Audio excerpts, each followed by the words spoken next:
Nation. 89 degrees at 9:57. Time and 10. Brought to you by Bueller Air and Plumbing. Stay cooler with Bueller. 1010XL is presented by Farah & Farah, exclusive injury law firm of the Jacksonville Jaguars. Protecting you and your family. Call 396-5555. Jacksonville. I love Coach Cohen and the whole staff and everyone that's in, all the guys that were brought in free agency, just good dudes, good players too. But I really feel like we've done some great things this offseason. Adding people who are intangibly rich. And Travis, in fact, as a player, is rare. But as a person, he's also rare. Gets away from one and superhuman pick from Travis Hunter. Put the cape on him already. I think he has a great career ahead of him, both sides of the ball. If he's the best DB, is he the best wide receiver? Who knows? But is he a great playmaker on both sides of the ball? Yeah. Yes, he is. And at the end of the day, when you're a team like, us right now, who's in that stage of we have to get it right now. We need the best playmakers on the field at all times. And if he can give you that value, let's do it. We need to go win football games. And right now, am I optimistic? Absolutely. But I'm also realistic. Like, hey, let's not break our arms, patting ourselves in the back, how great things are going right now. Because ultimately, it's about winning football games, and that's what we're focused on. 1010XL 92.5 FM presents Jaguars Today with your hosts Mike Dempsey, Tony Smith, and Dylan Denmark. All right, good morning, everybody. Welcome in. Jaguars Today off and rolling on this Thursday. We are Thursday, right, Tone? Mm-hmm. Just checking, triple checking. It's that time of year where I do not know what day it is. I just know whether or not they have practice or not. And they did, and they do ongoing right now. And I just got back from the Miller Electric Center moments ago. And unfortunately, we're at the point now where we're starting to get a few injuries starting to pile up. Nobody, I wouldn't say a frontline player yet, although Caleb Ransaw, Tony, week to week is how he's being described with a lower leg injury. And you just, hope that he gets back as quickly as possible because I think they want him to play a lot of football this year. Yeah, I think they do. And we talked about it a little bit on the show yesterday, right? Like what's going on at this point with the free safety competition, these kind of things. It's one of the big kind of focus points going into training camp. Well, we're over a week into it now. Practice 7 today out there of training camp. And it hasn't felt to this point, before the injury news came out with Ransaw this morning, it hadn't felt like anything has happened to make you feel like, well, he's ready to be the starter, right? Like anytime soon. Like that didn't feel imminent to me, here for the last couple of days. So I do think this kind of thing pushes whatever that window for that happening for Ransaw back even further. I don't know exactly how far back exactly, but anyone that was holding out hope that Ransaw was going to be the week one starter for the Jaguars of free safety, I think that balloon has been popped already to this point. I don't expect that that's going to be the outcome. Doesn't mean that I don't think he's still going to be a starter for the football team at some point. That's what they want that to be, but I don't think for a player converting from corner to safety for the first time in their football playing career that they're going to be able to be ready for the beginning of the season if for the next couple weeks he's not going to be able to be out there on the practice field. Well, yeah, I mean, if you take week to week out to its logical progression, all right, the short end a week from now, right? And then are you playing that Saturday if you return at the end of the week in practice? Probably not, right? Probably so you're probably missing a preseason game. So if it's week to week and it's 2 weeks, I mean, week to week could be 4 weeks. You just don't know, right? But let's say it's 2 weeks and maybe you miss the first 2 preseason games. Now you're really up against it, like you said, to make that dent. I'm watching Eric Murray, Tone, and because people are asking, what is he doing? Well, I don't understand. Why is he so entrenched? Why do you just assume he is the starting strong safety? We talked about this some yesterday, but again, Jags, this is the phrase I've heard a couple of times, elite communicator.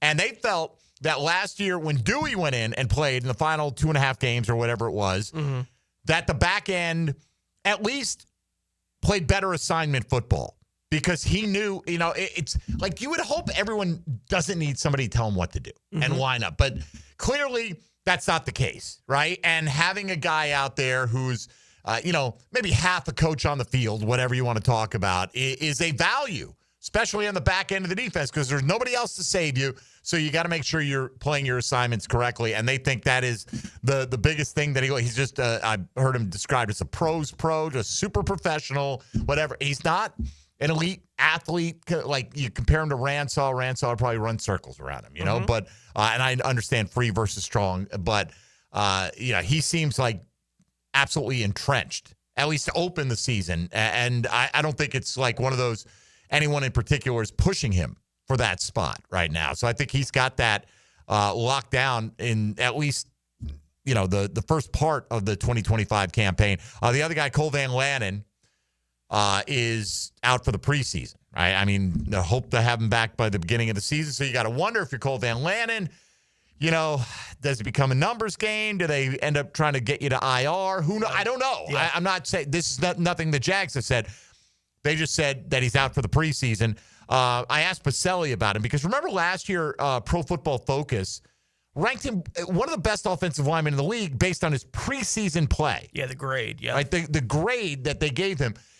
And Pacelli said, I'm paraphrasing here. Don't quote me exactly, but it was something to the effect of, you know what Cole Van Lanen does on every play? Blocks his man. That's Pacelli talking now, right? So you can say, Cole Van Lanen, what's Cole Van Lanen? Look, you trust Tony Pacelli, right? I mean, that's how many times did we hear it this offseason? Now we got a guy who cares about this team. He knows what good offensive line play looks like, blah, blah, blah. He's going to have an influence there. Well, he's like, look, not flashy, never going to blow you away, not pancaking guys out there. Somehow he blocks his man almost every time. That's pretty important, it seems like. If you're an offensive lineman, right? Block your man. Dylan Denmark, how the Baldwin tribe, how they blocking their man out there? We did special teams this morning, and we did a tackling circuit. So no blocking. Is that full contact tackling circuit? Like, how does that work? It was blocking just dummies. Okay. Got some dummies, and you got the donut. We just tackled those things. You're all dummies out there in that heat, man, but whatever. You got to beat the heat in the morning, son. You good this morning? Everything good with you? I'm excellent. All right. Thursday is July 31st. First of the month is tomorrow. Rabbit. Nope. It's a little preview. What's to come right there. Tomorrow we got Scrimmage, Tony. There's been a little bit of confusion, right? And maybe not for the majority of people, but for the ones who may be a little bit confused about the proceedings tomorrow. This is what I understand. This is the most up to the moment, okay? Because one of our guys Max did an update yesterday and mentioned the Scrimmage is at 7 o'clock. We're airing it on 1010XL. I think Frank Frangi's going to anchor the coverage from 7 to 9 tomorrow night. That is correct. Okay. The gates do open at 5. The way the Jaguars had described it in a release earlier this week, activities begin at 5:30. What's the activities? I don't know. Are they playing Twister? I do not know. It is possible, right? I mean, Or having a push-up challenge. I think it's doubtful that they play Twister. I do. I think it's doubtful. Yeah. You ever own Twister as a kid? Did, yeah. Dylan? Probably. I know I played it, so I probably. It's probably like in your parents' closet. Yeah. You're like, what is this thing? Yeah, I mean, my mom, What is this polka dot sheet? Yeah, I had that you've 3 got? siblings, so we had to just kill something. I'm sure we all played day, Twister as a kid. So I don't know what the activities are. The Scrimmage, as of this moment, don't blame me if it changes.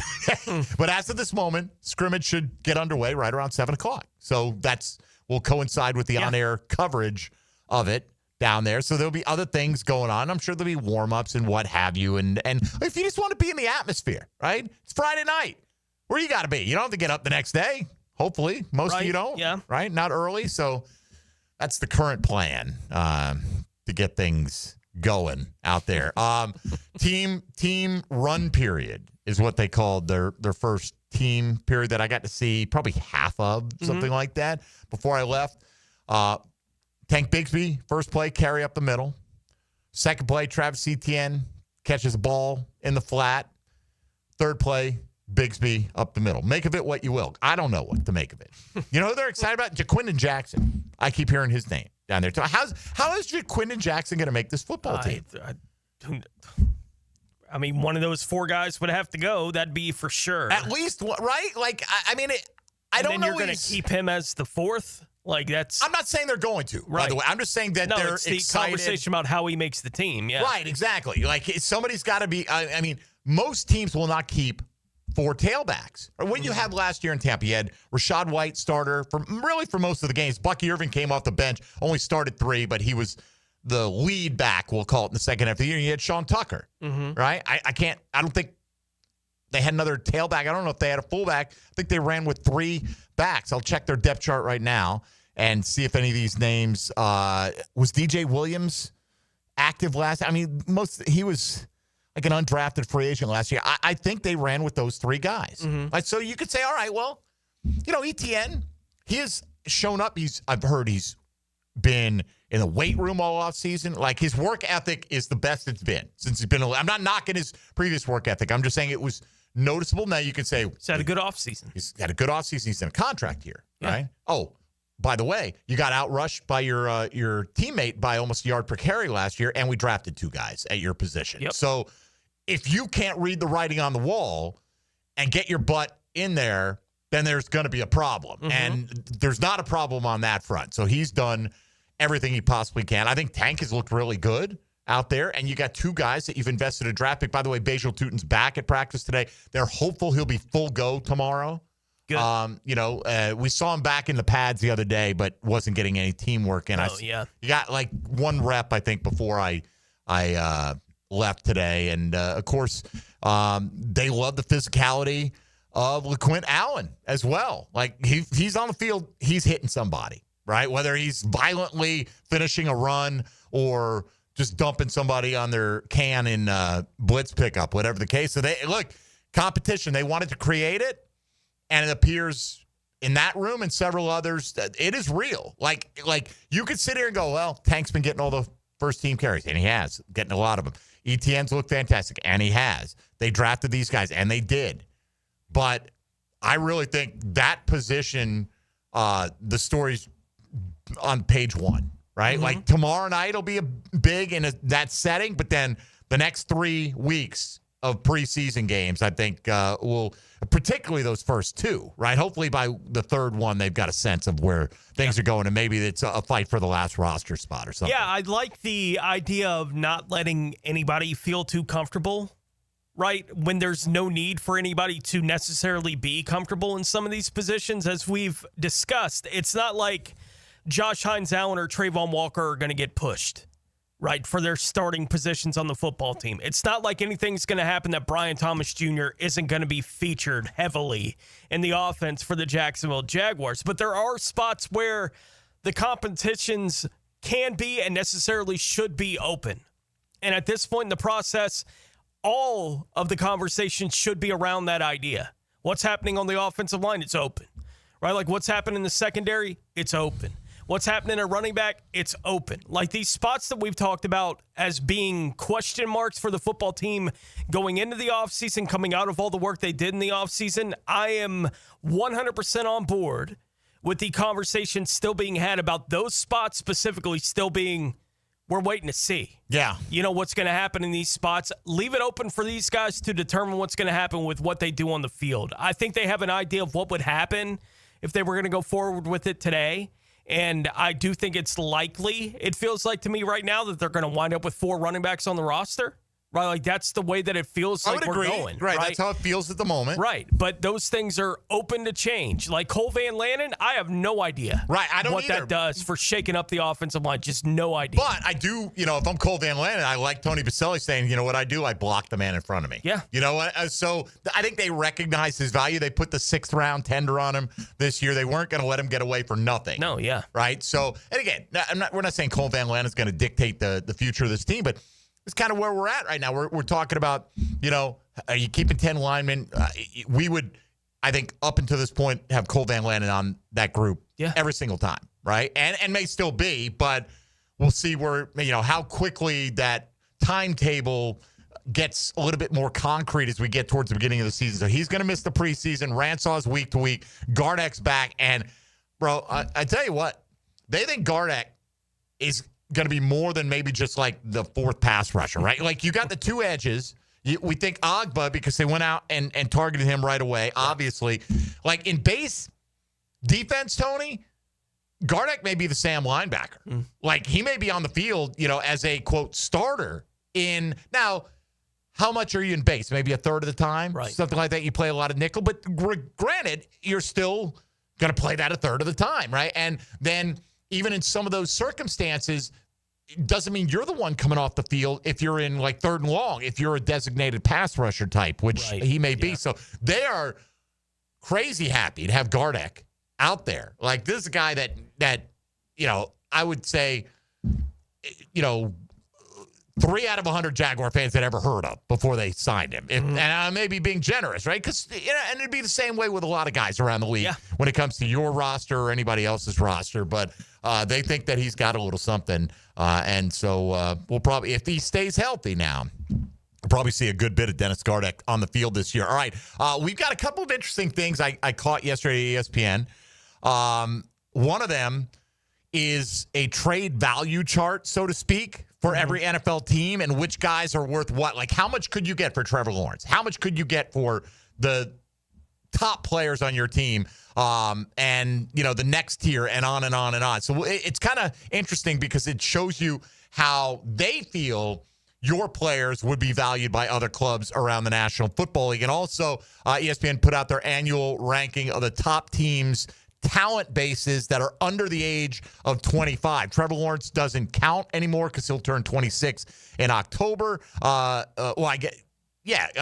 guess because he is 25 now, right? I guess he would have counted last year. He did count last year because at the start of the season he was under 25, and he will not be obviously under 25. But where do the Jaguars rank versus the rest of the NFL? They ranked very well last year. Didn't matter anything in the short term.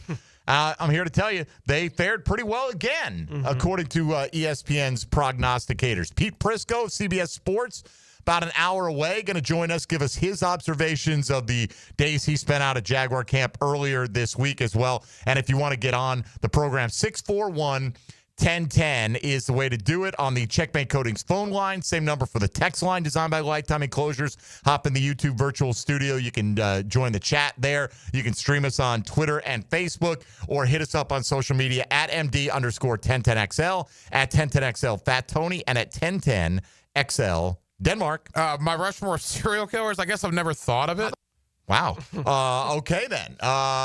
Interesting. He does love him some serial killers, but Entire episode on Bundy, Dahmer, Gacy, Ramirez. I think that people would love to listen to that. I don't know about doing that on the air, but I do. Look, I'm right there with Hack, by the way. You throw a good serial killer documentary on TV, I'm watching the hell out of it. Bundy tried to remain alive so that he could help catch the Green River Killer. Is that right? The excuse he was using. Is that right? He was up in Seattle where Bundy was. Hack on the next Hacker podcast. You got it. All right. Our question of the day, by the way, presented by Chad and Sandy Real Estate. The NFL preseason kicks off with the Hall of Fame game tonight. How much of that game do you think you'll end up watching? Your options are every last bit, maybe a half. I'll watch the first drive, or LOL. Nope, not for me with the Hall of Fame game. We'll discuss that a little bit later on in the program. A lot to do today. Glad you're a part of it. This is Jaguars Today on 1010XL 92.5 FM. Hey, folks, Mike Dempsey here for Dandy Foods. Now, football season is coming quickly. Tailgating, absolutely.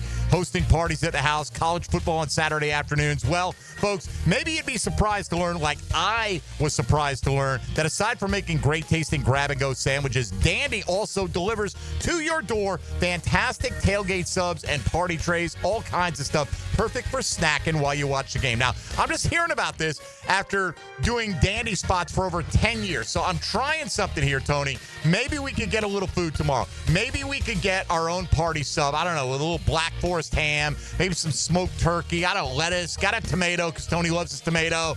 Some mustard and mayo. We're pretty simple. Nothing crazy. How about it, Dandy? How about hooking the fellas up here at 1010XL with a little lunch so we can tell everybody just how delicious those tailgater subs are? Any time of day, anytime you're hungry, folks in Duval, do what I do. Go out and make yours a Dandy. Do it today. Jaguars Today for the Renewal by Anderson Custom Windows and Doors Studios. 1010XL takes you behind the microphone. I do the maintenance? Come on, what do you do? Dan Hicken and Jeff Prosser. I am the talent. They are the drill. They'll wait in line to see me. Mornings on 1010XL. All right, Jags fans, a new Everbank Performance account could be your ticket to London this October. The Everbank London Getaway Experience. One lucky winner and a guest get round-trip airfare, hotel accommodations, and tickets to see the Jags play in London. Everbank.com/London for official rules. No purchase necessary to enter or win. Open to legal residents of the United States and D.C. 18 and older. Everbank London Getaway Sweeps entry period 7/28/25 to 9/5/25. Enter and get official rules and details at everbank.com/London. Here's Linda Beaver. The dog days of summer are here, and so are the hottest deals of the year. Whether you're hauling down the street, cruising on the beach, or just escaping the heat, we have the ride you're looking for and the wow you experience you deserve. Save big on select models with sizzling summer savings, low financing, and limited time bonus cash on all trades. So don't sweat it. Come beat the heat at Beaver Automotive, where the summer deals will wow you. Florida Home AC, the official AC partner of the Jaguars. Make them your AC partner. With honest cost estimates before they start the work with no hidden fees. Call 777-4300 for Florida Home AC. Jaguars Today, Thursday, is brought to you by Cannons of Jacksonville. Electrical problems? Call American Electrical Contracting. 737-7770. Small jobs or large, they do them all. Work with a locally owned and operated company that will wire it right at a fair price. It's not just a slogan, it's the way they do business. Dan Hicken and Jeff Prosser start the week by giving the ball to the best back in Duval. And off, Fred Taylor. Monday morning running back with Fred Taylor is fueled by Epstein and Robbins DUI Defense Firm and Monahan Jewelers on 1010XL. Who says there's no free lunch? Join me, Prosser, and Jaguar and Gator legend Fred Taylor for free food and football talk Friday, August 8th at the Alhambra Theater. When you hear this... Bye-bye! Brock Berry and Bill chasing a 90-yard run. You call her 28 to win a pair of tickets to a free lunch with Fred. Doors open at 11. Jags talk, Gators talk, football talk, including a 1-hour Q&A with Freddie T, and we're buying your lunch. Stay tuned for this sound to win your tickets. Bye-bye! Brock Berry and Bill chasing a 90-yard run. Courtesy of Jenkins Hyundai and Genesis of Jacksonville on Atlantic. If someone you love needs a pick-me-up, then it's time to get serious about it and send them a Kuhn floral arrangement. RJ here with 1010XL, and you'll be assured of a quality delivery. That's for sure. Log on and order online at kuhnflowers.com. Mark Watson with Hardball Creative. What's better than beer? Cold beer. Put your company logo on a custom koozie.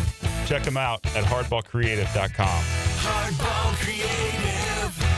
Hardball does it all. I'm here with Clayton Bromberg of Underwoods. I've heard people selling diamonds saying they have high-quality diamonds at rock-bottom prices. Can that happen? Frank, that'd be like a Mercedes dealer saying they sold at the same price as a Yugo.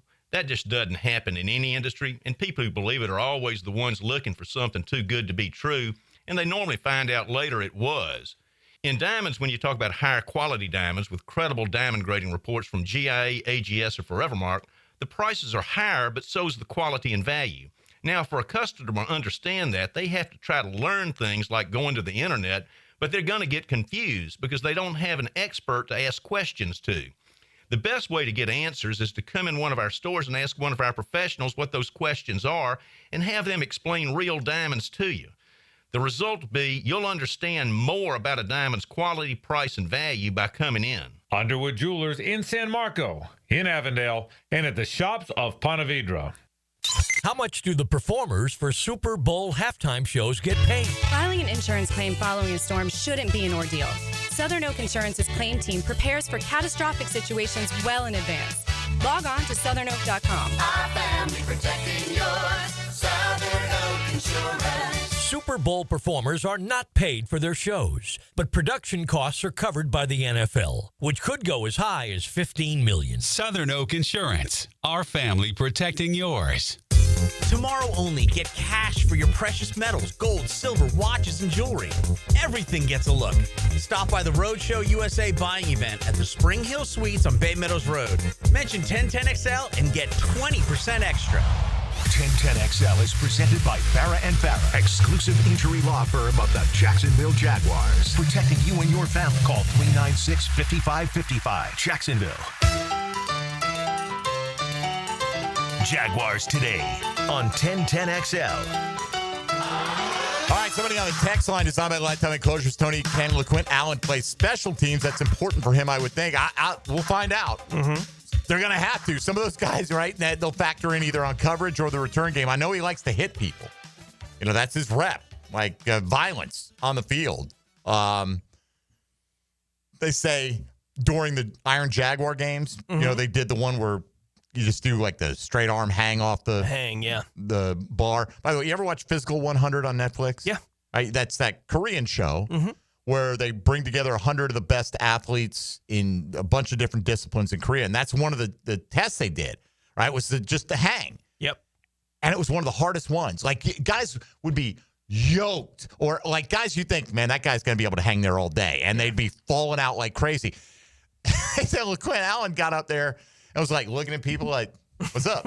and by the end, he was doing chin-ups. Yeah. Just to like taunt people on how long he can do it. I've heard that guy is like one muscle. You know, like his whole, there's not an ounce of fat. He's got skinny legs, but apparently it's all muscle. So that's good.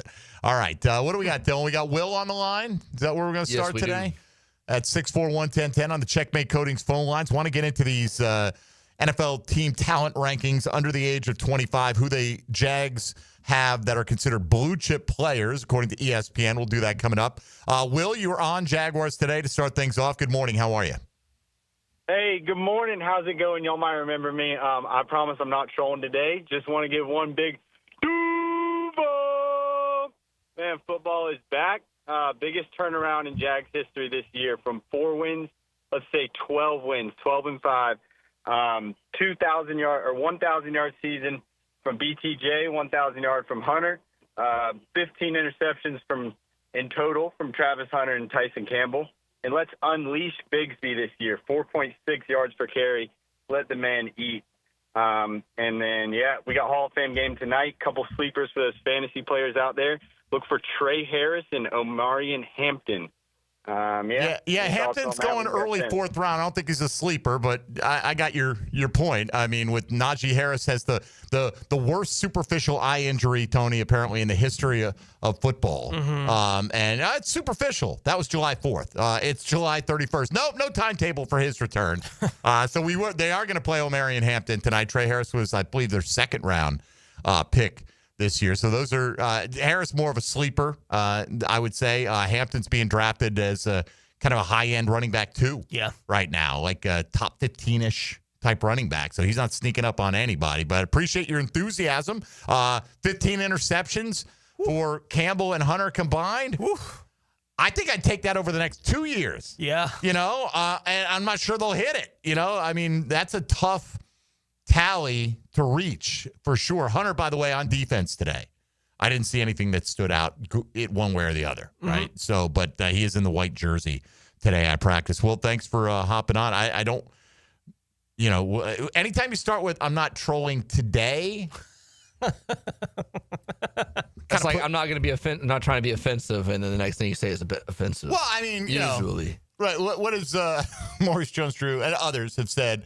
As long as you say, what's the expression, Tone? No offense. Is it no offense? No disrespect. Yeah. No disrespect, but, and then you can disrespect anyone you like as long as you say no disrespect. Yeah. You know, no disrespect, but you're terrible. All right. At whatever.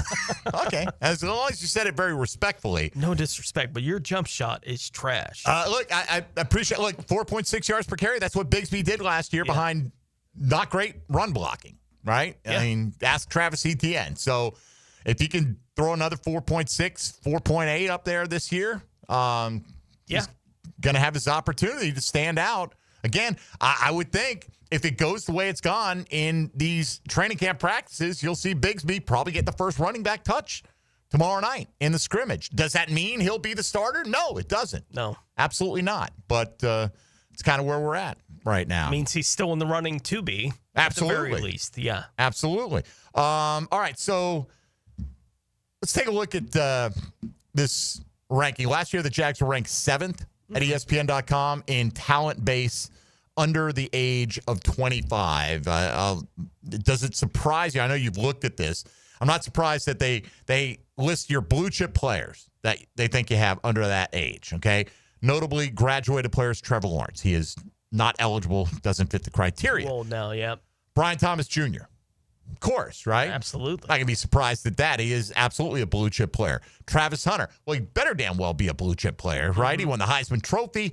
You traded up, gave a bunch of assets, got him second, are expecting him to be the first full-time two-way player in a long time. Trayvon Walker, okay. Thank you for giving some credit where credit's due, right? Blue chip player under the age of 25. Is he Aiden Hutchinson? All right, maybe not in the sack total, but he's pretty damn good. He's a good player. And in fact, did they even write that in there, that two things can be true? I was reading, maybe that was in the other piece. I think that may have been on the trade tiers, right? Two things can be true. Maybe they didn't take the right guy, but he's also a damn good player, right? And he absolutely is. But Tone, blue chip player, Anton Harrison. How much did D-Rock have an influence on this list? I mean, like, I'm surprised that a national publication would list Anton Harrison as a blue chip player, using the air quotes on blue chip there. That stood out to me. Yeah. I think he's got the ability to turn into that, but I feel like this is like, hey, we're just not going to brush aside. All right, he had a bit of a down year, but this is a first-round pick, highly regarded. He's got a lot of talent. He's got to put it together. He's being pushed now, but I think he's responding to those pushes. I was pleasantly surprised to see that they included him in that group. Yeah. It's good to see that they would include him in this kind of write-up, right, on the football team. I don't think I would have if I was doing it, so it is a bit of a surprise, right, as I think he can be a blue-chip player under the age of 25, right? I think that the expectation was coming out of his rookie year that he would be a blue-chip player. You know, going into these kind of lists the next year, I don't think that I saw enough in year two from Anton that if it was me writing it that I would have listed him among those players for the Jacksonville Jaguars, but I don't mind someone else looking at it and saying, yeah. We see the potential. You almost prefer it's from outside. You know, the call is coming from inside the building.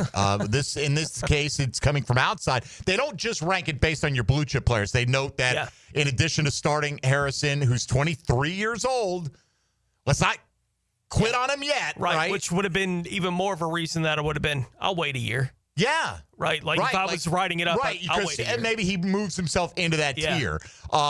Brenton Strange is 24. Tank Bigsby will turn 24, but not till the end of next month. So he's 23. He's eligible for this list next year. So these are guys that they're saying all factor into it. Now, where does that land the Jags?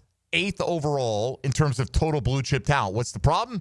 Number one, Houston. Yeah. That's your problem. Now, look, Derek Stingley, one of the best corners in the league. Will Anderson, everybody loves him as an edge rusher. We'll see. Has he been better than Trayvon the last couple of years? I don't know. I mean, the sack totals are probably fairly similar. They've been neck and neck in basically every statistical category. Right. But they do give Trayvon blue chip status as well. C.J. Stroud they list, and Kamari Lassiter, who I believe was their first rounder last year, or was a pick by them last year. And Stroud and Anderson are both turning 24 during the season. So they're young, but they're number one. Seattle came in at number 2, moving up from number 10, highlighted by Devon Witherspoon, Byron Murphy, Jackson Smith, and Jigba. Washington at 3 with Jaden Daniels, Brandon Coleman listed as their blue chippers there. The Giants at 4, Malik Neighbors, Abdul Carter, Jackson Dart, blue chip. See, this is where you start to go off the rails a little bit. How's he a blue chip player? He's not even starting for them. And I get, okay, well, he was a second-round pick. Well, no, where did he go? Where did Jackson Dart end up going in the draft? First round, right? Or he did. Jackson Dart went to the Giants first round. I'm like losing my mind. Yeah, they moved to get him. Yeah. So Jackson Dart and Kayvon Thibodeau. Is Kayvon Thibodeau? See, that's where I'm like, all right, they're expanding the definition. They did it with Anton. I guess we can't complain. The Bears at 5 with Caleb Williams, Roma Dunze, Darnell Wright, and Colston Loveland. At 6 was Detroit. And they've got they got a bunch of blue. I mean, I'm surprised they're not higher. Penei Sewell, Terrion Arnold, Jamison Williams, Sam Laporta, Brian Branch, Kirby Joseph, Jahmyr Gibbs. That's a lot. That's a lot. Aiden Hutchinson just aged out of that tier. New England, then the other team ahead of Jacksonville, Drake May, Christian Gonzalez, Will Campbell, expected to be blue chippers. I would buy Will Campbell over Jackson Dart because I think Will Campbell will be their starting left tackle right from the jump. Jackson Dart, it appears, will not beat out Russell Wilson, at least early in the season. Anyway, just interesting to see what kind of credit they give to some of Jacksonville's young talent. What are they worth on the open market? They delve into that as well at ESPN, so we'll take a look as we continue along. Pete Prrisco, about 45 minutes away from CBS Sports with his Jaguar observations as training camp practice should be just about wrapped up right now. Cole Van Lanen out for the preseason. Ransaw going to be week to week with a lower leg issue, but Dennis Gardeck getting back out there practice. Mason Smith still not clear to do teamwork, by the way, but it did look like Bajal Tootin returned there, and they're hopeful that he'll be full go for the scrimmage tomorrow. So you're pretty much caught up to the minute. Mike Dempsey, Tony Smith, Dylan Denmark. This is Jaguars Today on 1010XL 92.5 FM. Jaguars Today from the Renewal by Anderson Custom Windows and Doors Studios of 1010XL. Hello, Jacksonville. This is Dr. Kevin Kaplan, team physician for your Jacksonville Jaguars. At Orthopedic Specialists of Jacksonville, we know not every injury happens on Sundays. Sometimes it's flag football, weekend yard work, or just playing with your kids. That's why we built a team of fellowship-trained orthopedic surgeons, experts in everything from knees and shoulders to spine and sports injuries. Whether you're chasing championships or chasing your dog, we've got you. Learn more at osjax.com. That's osjax.com.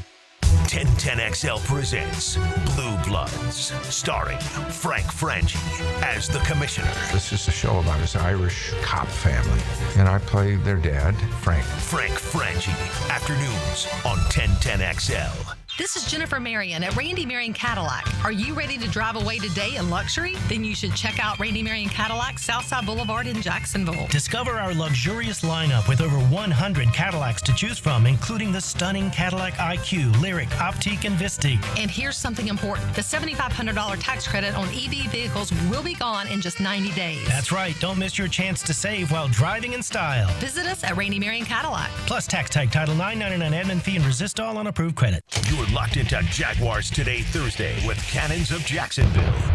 Are you looking for a place to outfit your truck or van? It's Catlin Truck Accessories. For 105 years and 4 generations, Catlin is the name you can count on. This is Keith Catlin, and we know trucks and vans too, from Lear toppers, ladder racks, van shelving, strobe lighting, roll and lock bed covers, and everything in between. If you want quality products and great customer service, there's only one name. It's Catlin. Who can you count on? Count on Catlin. For 105 years, you can count on Catlin. We're certainly facing interesting economic times. For me, it's comforting to know my money's in good hands with ITP Partners. Jacksonville guys taking care of my Jacksonville money. Experience? Yeah, that's Chris Bryan, Jeff Hartman, Reagan Wright, Dan Abel, Scott Regner, Janice Cobb, and Reed Wingate. They have the expertise and knowledge to take care of your money. For more info, go to itppartners.com. ITP Partners, they're my financial partners for life.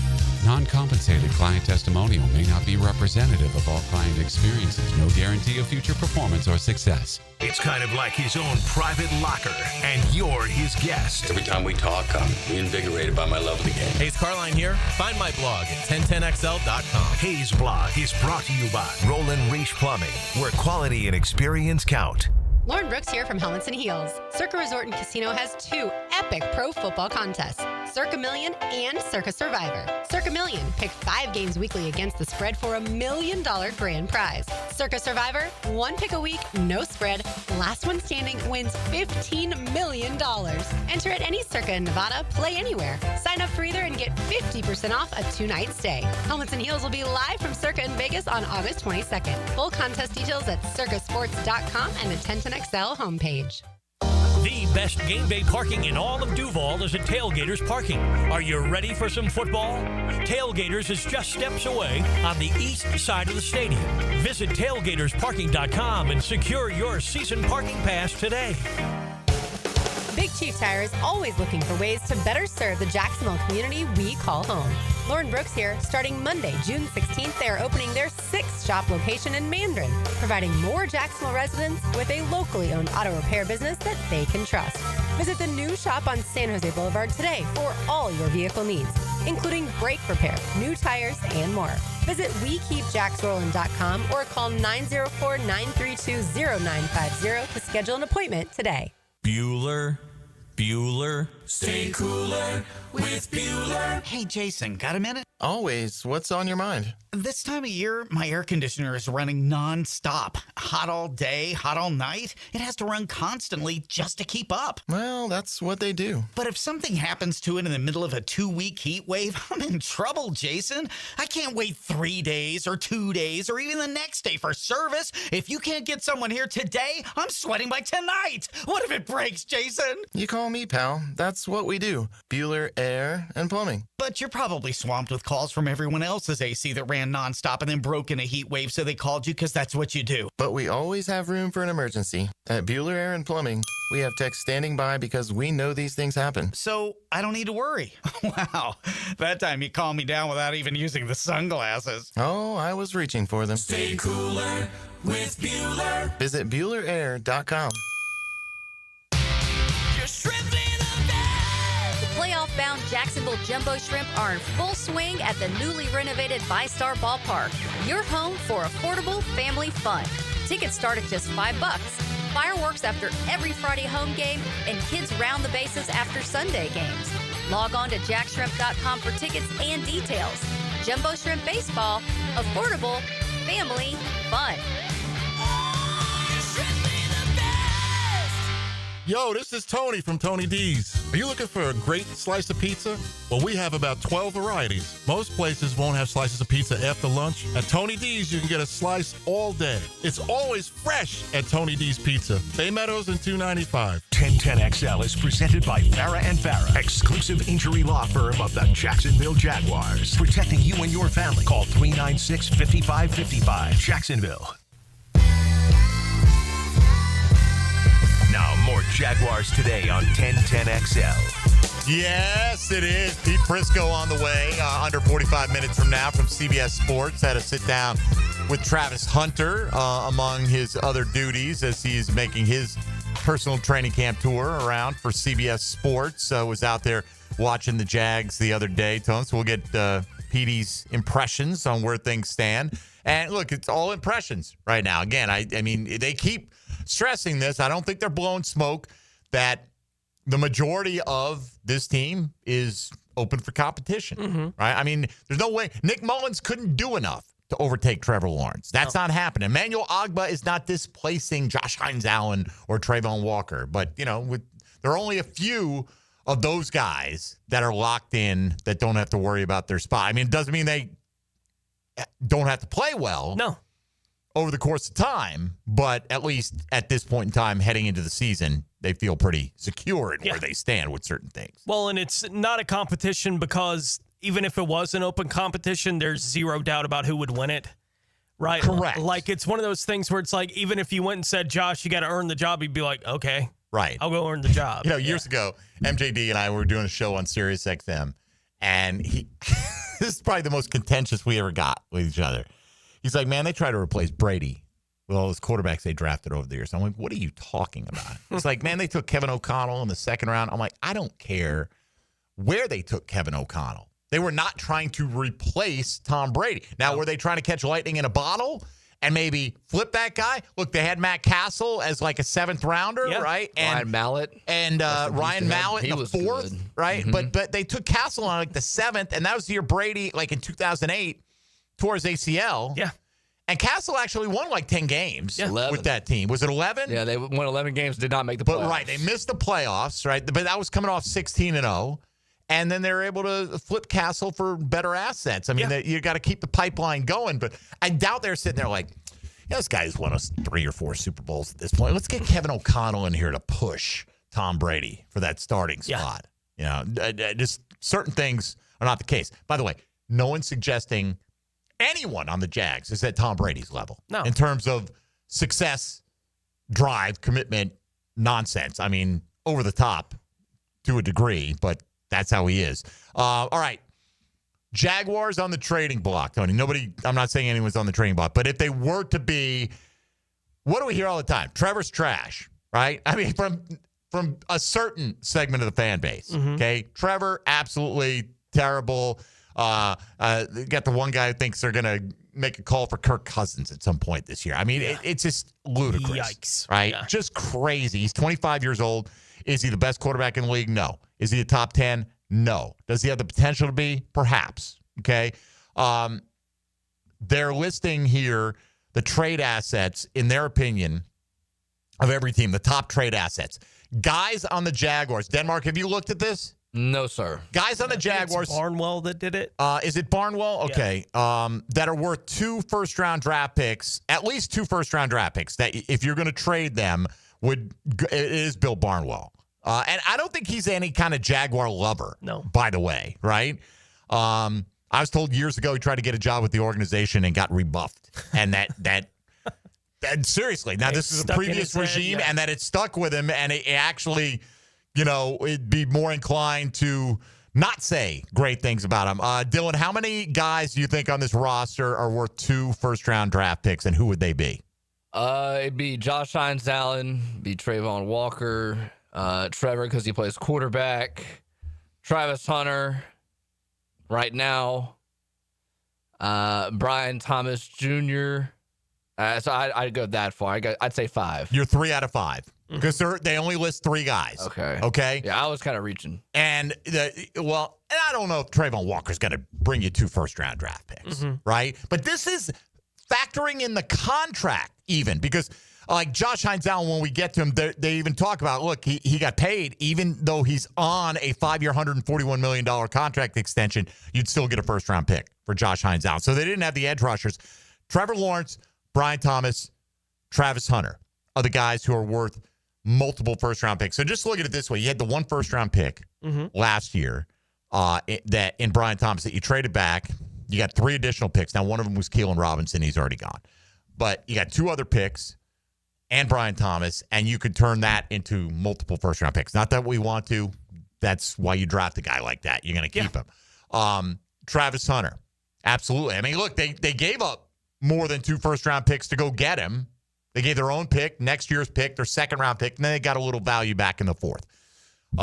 But no question, I think Travis Hunter, particularly without having played a game, his value could go up, Tony, but it could easily go down. If the naysayers are right and he's only able to play, 80 snaps a game because the NFL is a different breed and his lack of great size makes him a liability against the run, and not that that's why you're drafting him. He's a cover corner and a wide receiver. But the interesting thing is Trevor Lawrence, I think, being in there for all the doubters and the haters. He's trash. He's nothing.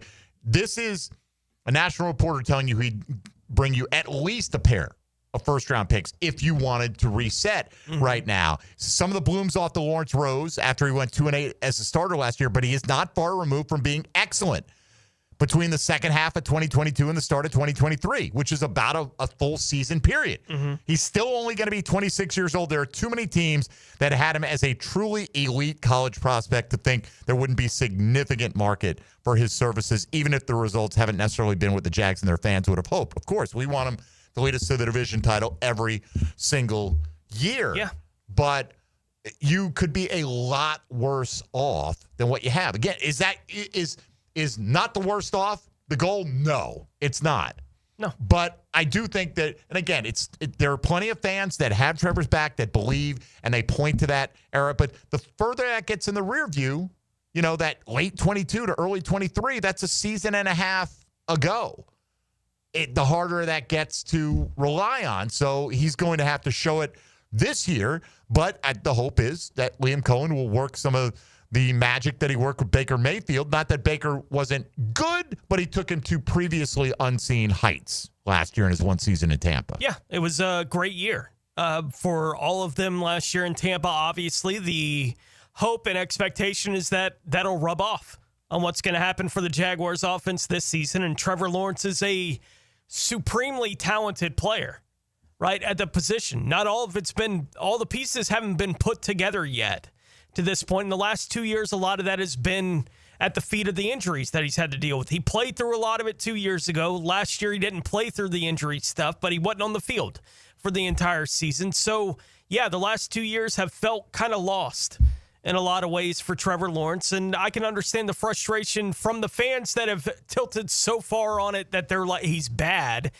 I see no evidence of bad when I look at Trevor Lawrence, so I can't agree with the people that are so disheartened by what they've seen here recently from him to go to that point. Like, I'm nowhere near that kind of point, and I think a healthy season out of Trevor, they'll be fine. The team will be fine. He'll be fine. Like, I don't have a lot of concerns about Trevor Lawrence going into 2025, but it is, as someone who does feel that way about him, when Barnwell's going to put this kind of thing together, to have him as one of the guys that's worth 2 first-round picks, I tend to agree with him, and I'm glad to see it still being pointed out as the kind of player that I think Trevor Lawrence is. The last 2 years have been the last 2 years.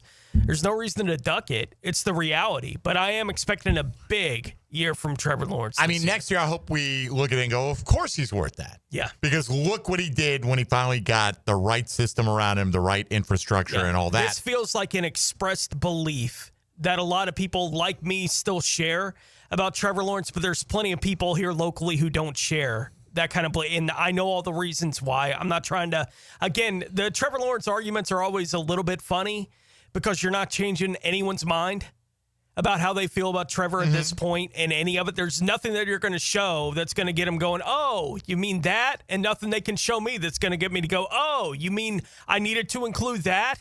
And how I think about, we all know the full story. To this point on Trevor Lawrence, we all feel the way we feel about it. And to be clear, no one's suggesting they're going to trade any of these players. No. It's more just like a stock look at your team and what kind of value, what kind of equity you have built up there in the ranks. Worth 1 first-round pick, Josh Hines Allen and Trayvon Walker. 2 things can be true, says Barnwell. So far, it looks like the Jags erred by taking Walker ahead of Aiden Hutchinson with the first overall pick, but it's simultaneously true that he's emerged as a solid pass rusher with back-to-back double-digit sack campaigns in his age 23 and 24 seasons. Hines Allen has been a better player, exhibited a higher ceiling, which is true, and he's also 3 years older and is already on a 5-year, $141 million contract extension. So factor that in when you're saying somebody would give up 2 first-round picks for Trevor and take on that contract. Right? I mean, because that's a big, fat contract that, quite frankly, he's in that stratosphere because of the timing of when he came up and his age and his potential.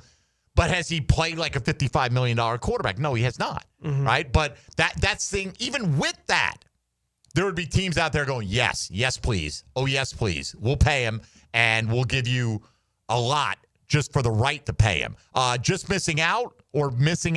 According to Barnwell, there's a pretty big drop-off between Jacksonville's 5 most valuable players, the Jacksonville 5, and the rest of the roster. The only player in the middle might be Tyson Campbell, who had an excellent sophomore season in 2022 before missing time in each of the last 2 years with injuries. Still only 25, so there's time for him to turn things around, but he has to stay on the field to restore some trade value. I don't know what he would bring because he does have a big contract.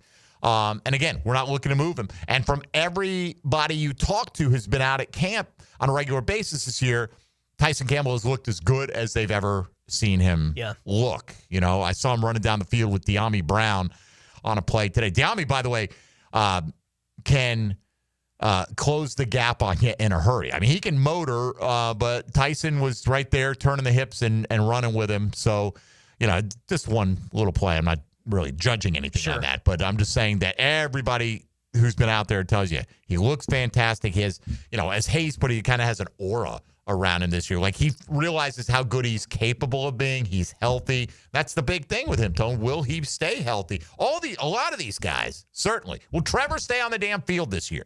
Will Tyson Campbell? It's not always within their control, right? Sometimes it is, but you get frustrated with the soft tissue injuries. They are what they are. Injuries are part of the game. But so anyway, they're telling you that, you know, your core, those 2 articles combined tell you that there is a good core, a nucleus of young talent that the league would recognize as high end. The question is, what do you got behind that? Yeah. You know, and how big is that drop? Let's say if you put Tyson Campbell in the top 6, how big's the drop until you get down to whomever? Yeah. Who would be that next? And I do think it's interesting in the article, it is going in order of the divisions, right? So you can see the other teams in the division. Instead of it being a straight ranking 1 to 32, yes, you can at least look at the other teams in the division. Houston, CJ Stroud, they have as 3 first-round picks and more right? So that's one there in Houston. 2 first-round picks and more. They have Will Anderson Jr., so that's 2 first-round picks for Nico Collins and Derek Stingley Jr. That puts them up to 4 players that are in the article, and then Kamari Lassiter for 1 first-round pick. Now, those guys are a little bit more highly thought of, right, and that kind of thing, because Stroud is the 3+ and Anderson was the 2+.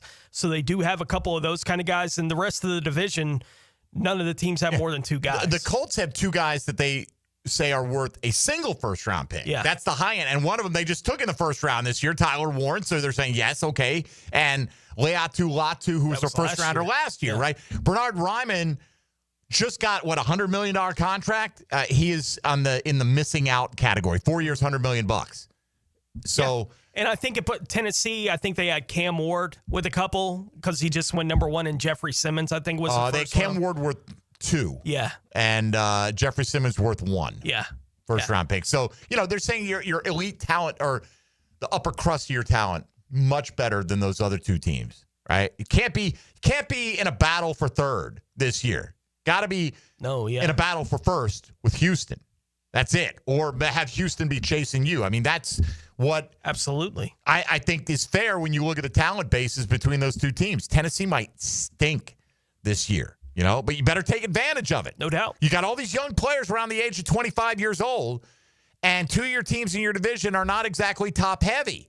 So it's a 2-team race to win the AFC South. Feels Take like it, freaking for sure. advantage of it, man.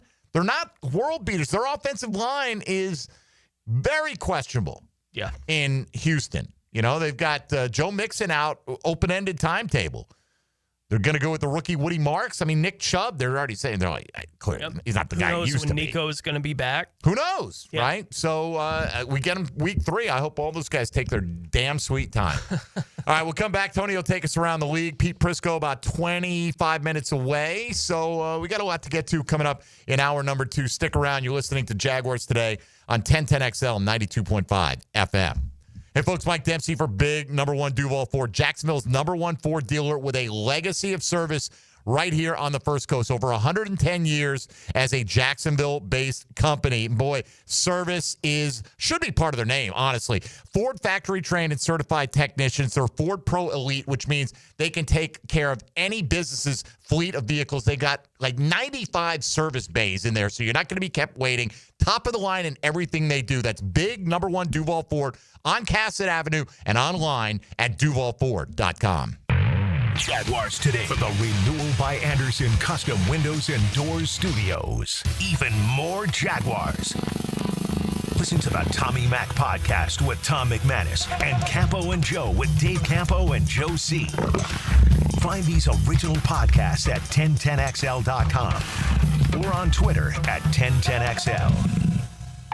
Brian and Angela Wall here with Window World. Hurricanes happen in Florida. That's not news. But what happens even more often than hurricanes are home break-ins. And if security is important to you, you might want to look into hurricane-rated impact windows. What you may not know is that hurricane-rated impact windows not only help protect your home in case of a hurricane, but they also offer another level of security for your home. Have you seen those videos on YouTube that show people trying to break through an impact window?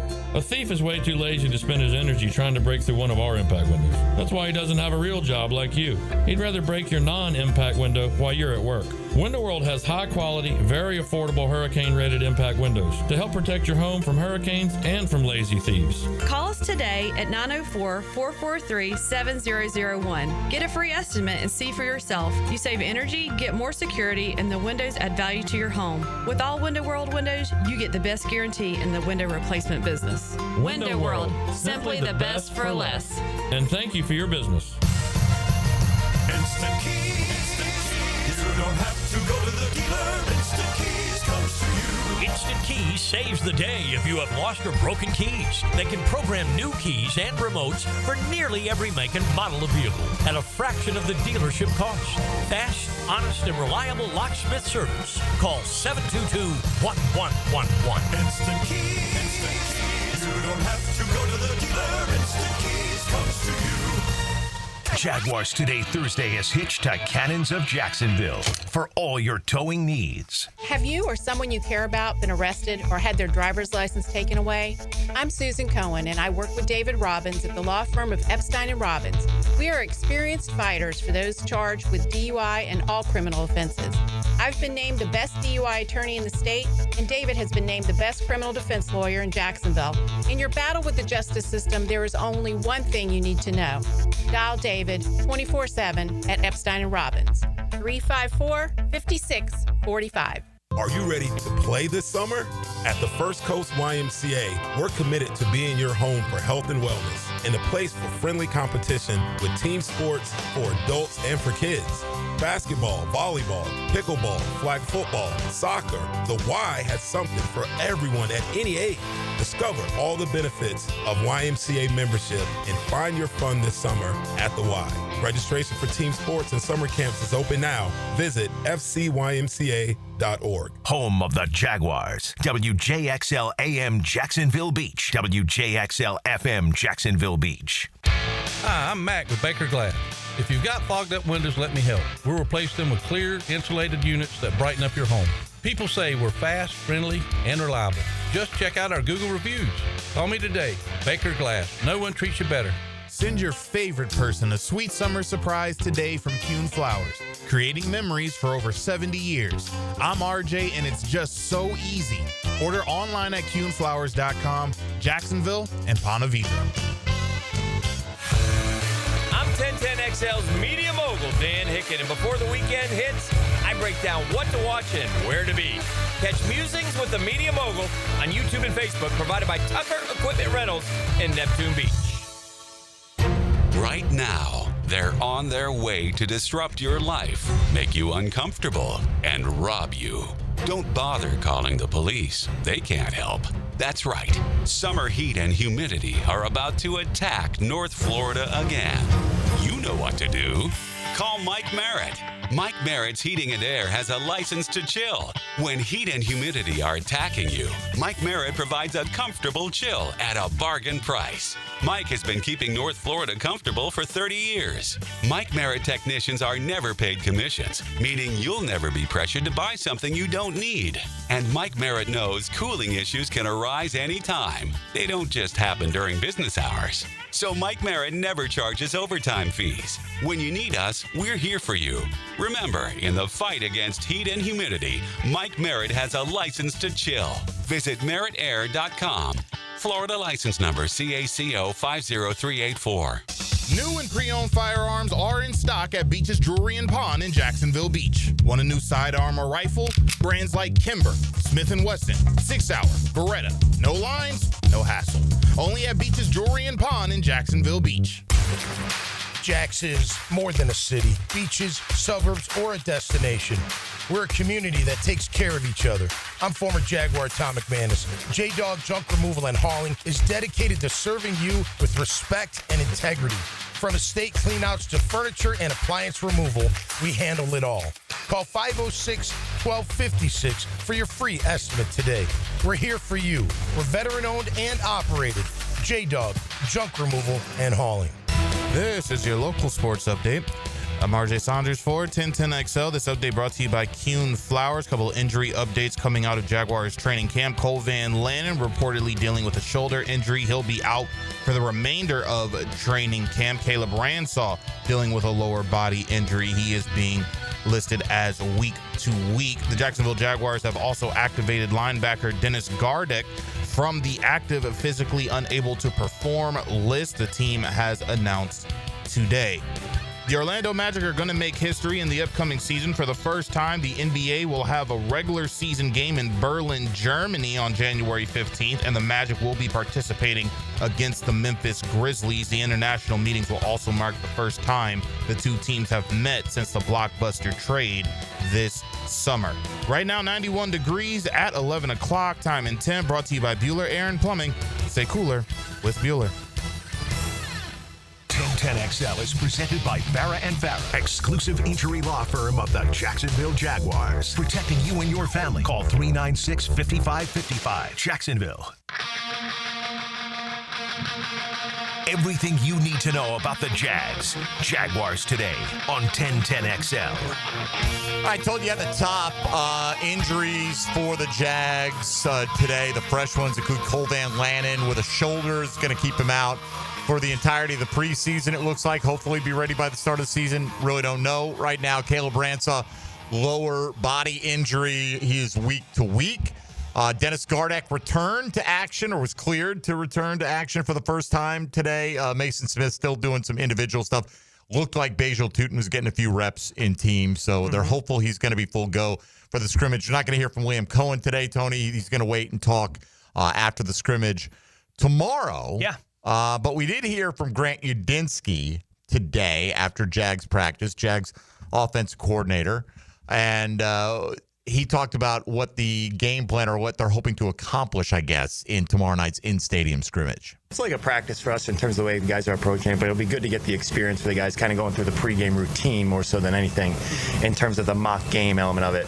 Kind of the flow of it is mock game-ish, but there are guys, the turnaround is a little quick for guys, so we're trying to simulate the timing, pace of a game between series, getting corrections, but every once in a while a guy will be out there with a series, we punt, and then he's back out there again. So you can't simulate it perfectly, but we try to make it as close as we can for the guys to kind of get that feeling of a game, the timing of a game, the rhythm of the pregame warm-up, that routine. So that way the first time they go out there for preseason, it's not something completely new. All that stuff is fine. When the actual, meat of the practice is taking place, sounds like it's going to be like just about any other practice that you see. I mean, none of it's completely new. They've been playing football for a while. Like all of them, it's not like the rhythm of a pregame in college is all that different, I would imagine, than the rhythm in the NFL, but it is the first time for some of these guys to be doing it in the National Football League, so giving them some view of how that's going to work, how that's going to look, that kind of thing. I'm curious to see how much they do or don't play Hunter on both sides of the ball tomorrow night. That'll be interesting to see, like, that kind of thing, because that is something they got to figure it out, sooner rather than later, exactly how all that kind of thing is going to work. And tomorrow's the first chance in the closest to a live situation that they've had so far to work on that kind of thing. So I'm interested at least to see what they might do with that. Yeah, I mean, it does seem like the battle for playing time is going to be tougher for him on defense early on than offense. I'm not saying, look, they've got a plan. They want him to get out there in both capacities. I just think the competition is better on that side of the ball. Like, Jarian's having a good camp for himself. Monteric was having a good camp for himself. Yeah. I think they love Jordan Lewis, Tony. From what, I hear, they think he might be the best nickel in the league. And that's a phrase I heard in the last couple days. And again, I'm just not making this up. I don't like to, people. I don't have the permission to quote everyone directly and attach a name to it. I'm just telling you things I'm hearing and the sentiment around the team. These are not direct quotes, but sometimes they are. And that one was like, I heard somebody wondering if he wasn't the best nickel in the league.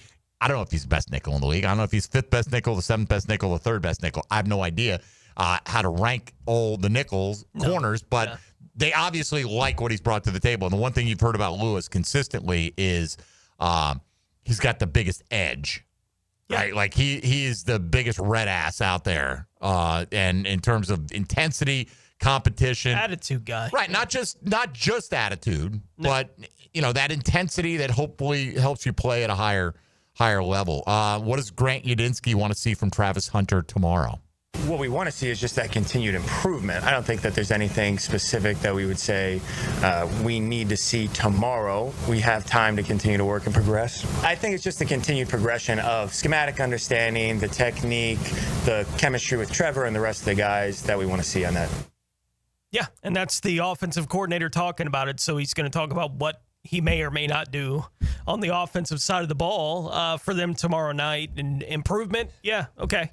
The big question with Travis Hunter obviously is, when is it going to be he's playing both ways as much as he can possibly play it? And tomorrow's the first opportunity to do that kind of thing with him. And again, close to a live situation, as close as they've had to this point. I don't expect in the first preseason game that, he's going to play a ton regardless, right? But what I would hope that even in that first preseason game that he gets, even if it is just 5 or 6 snaps on offense, we'll give him the first series on defense too. Right. Right. Just to see what that's going to look like, feel like. The quick turnaround. Right. Like that kind of thing. You got to, if that's the plan, let's see the plan.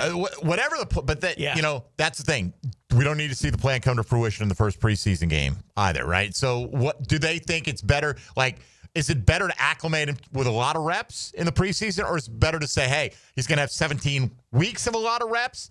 Let's continue to manage him right now. I don't know. And we'll see how that goes. But if you listen to what Udinski said there, and I know you did, but if you really hear very closely, like continued progression and understanding the offense, like this guy's still a rookie coming in. He's an immensely talented chess piece that you've got to move around the board and, play in situations unlike anything we've seen in 60 years in the NFL. But still got to, take those steps along the way. I think he'll flash earlier. I mean, it's hard to say.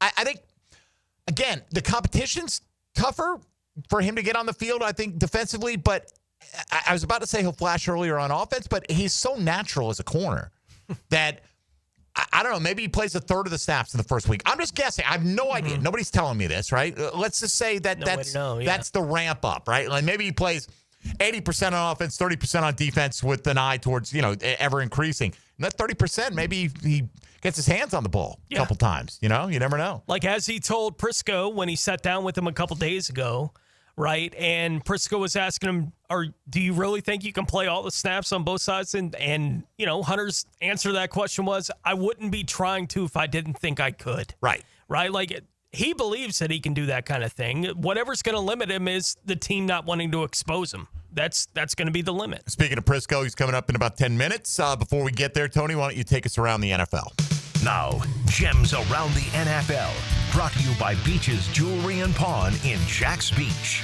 Houston defensive tackle Keontae Hamilton was carted off the field yesterday with an apparent leg injury. Cleveland cornerback Martin Emerson did suffer a torn Achilles, as was feared, and will miss the entire 2025 season. Buffalo corner Maxwell Hairston is expected to miss at least the next 3 weeks due to an LCL sprain that he sustained in practice on Tuesday.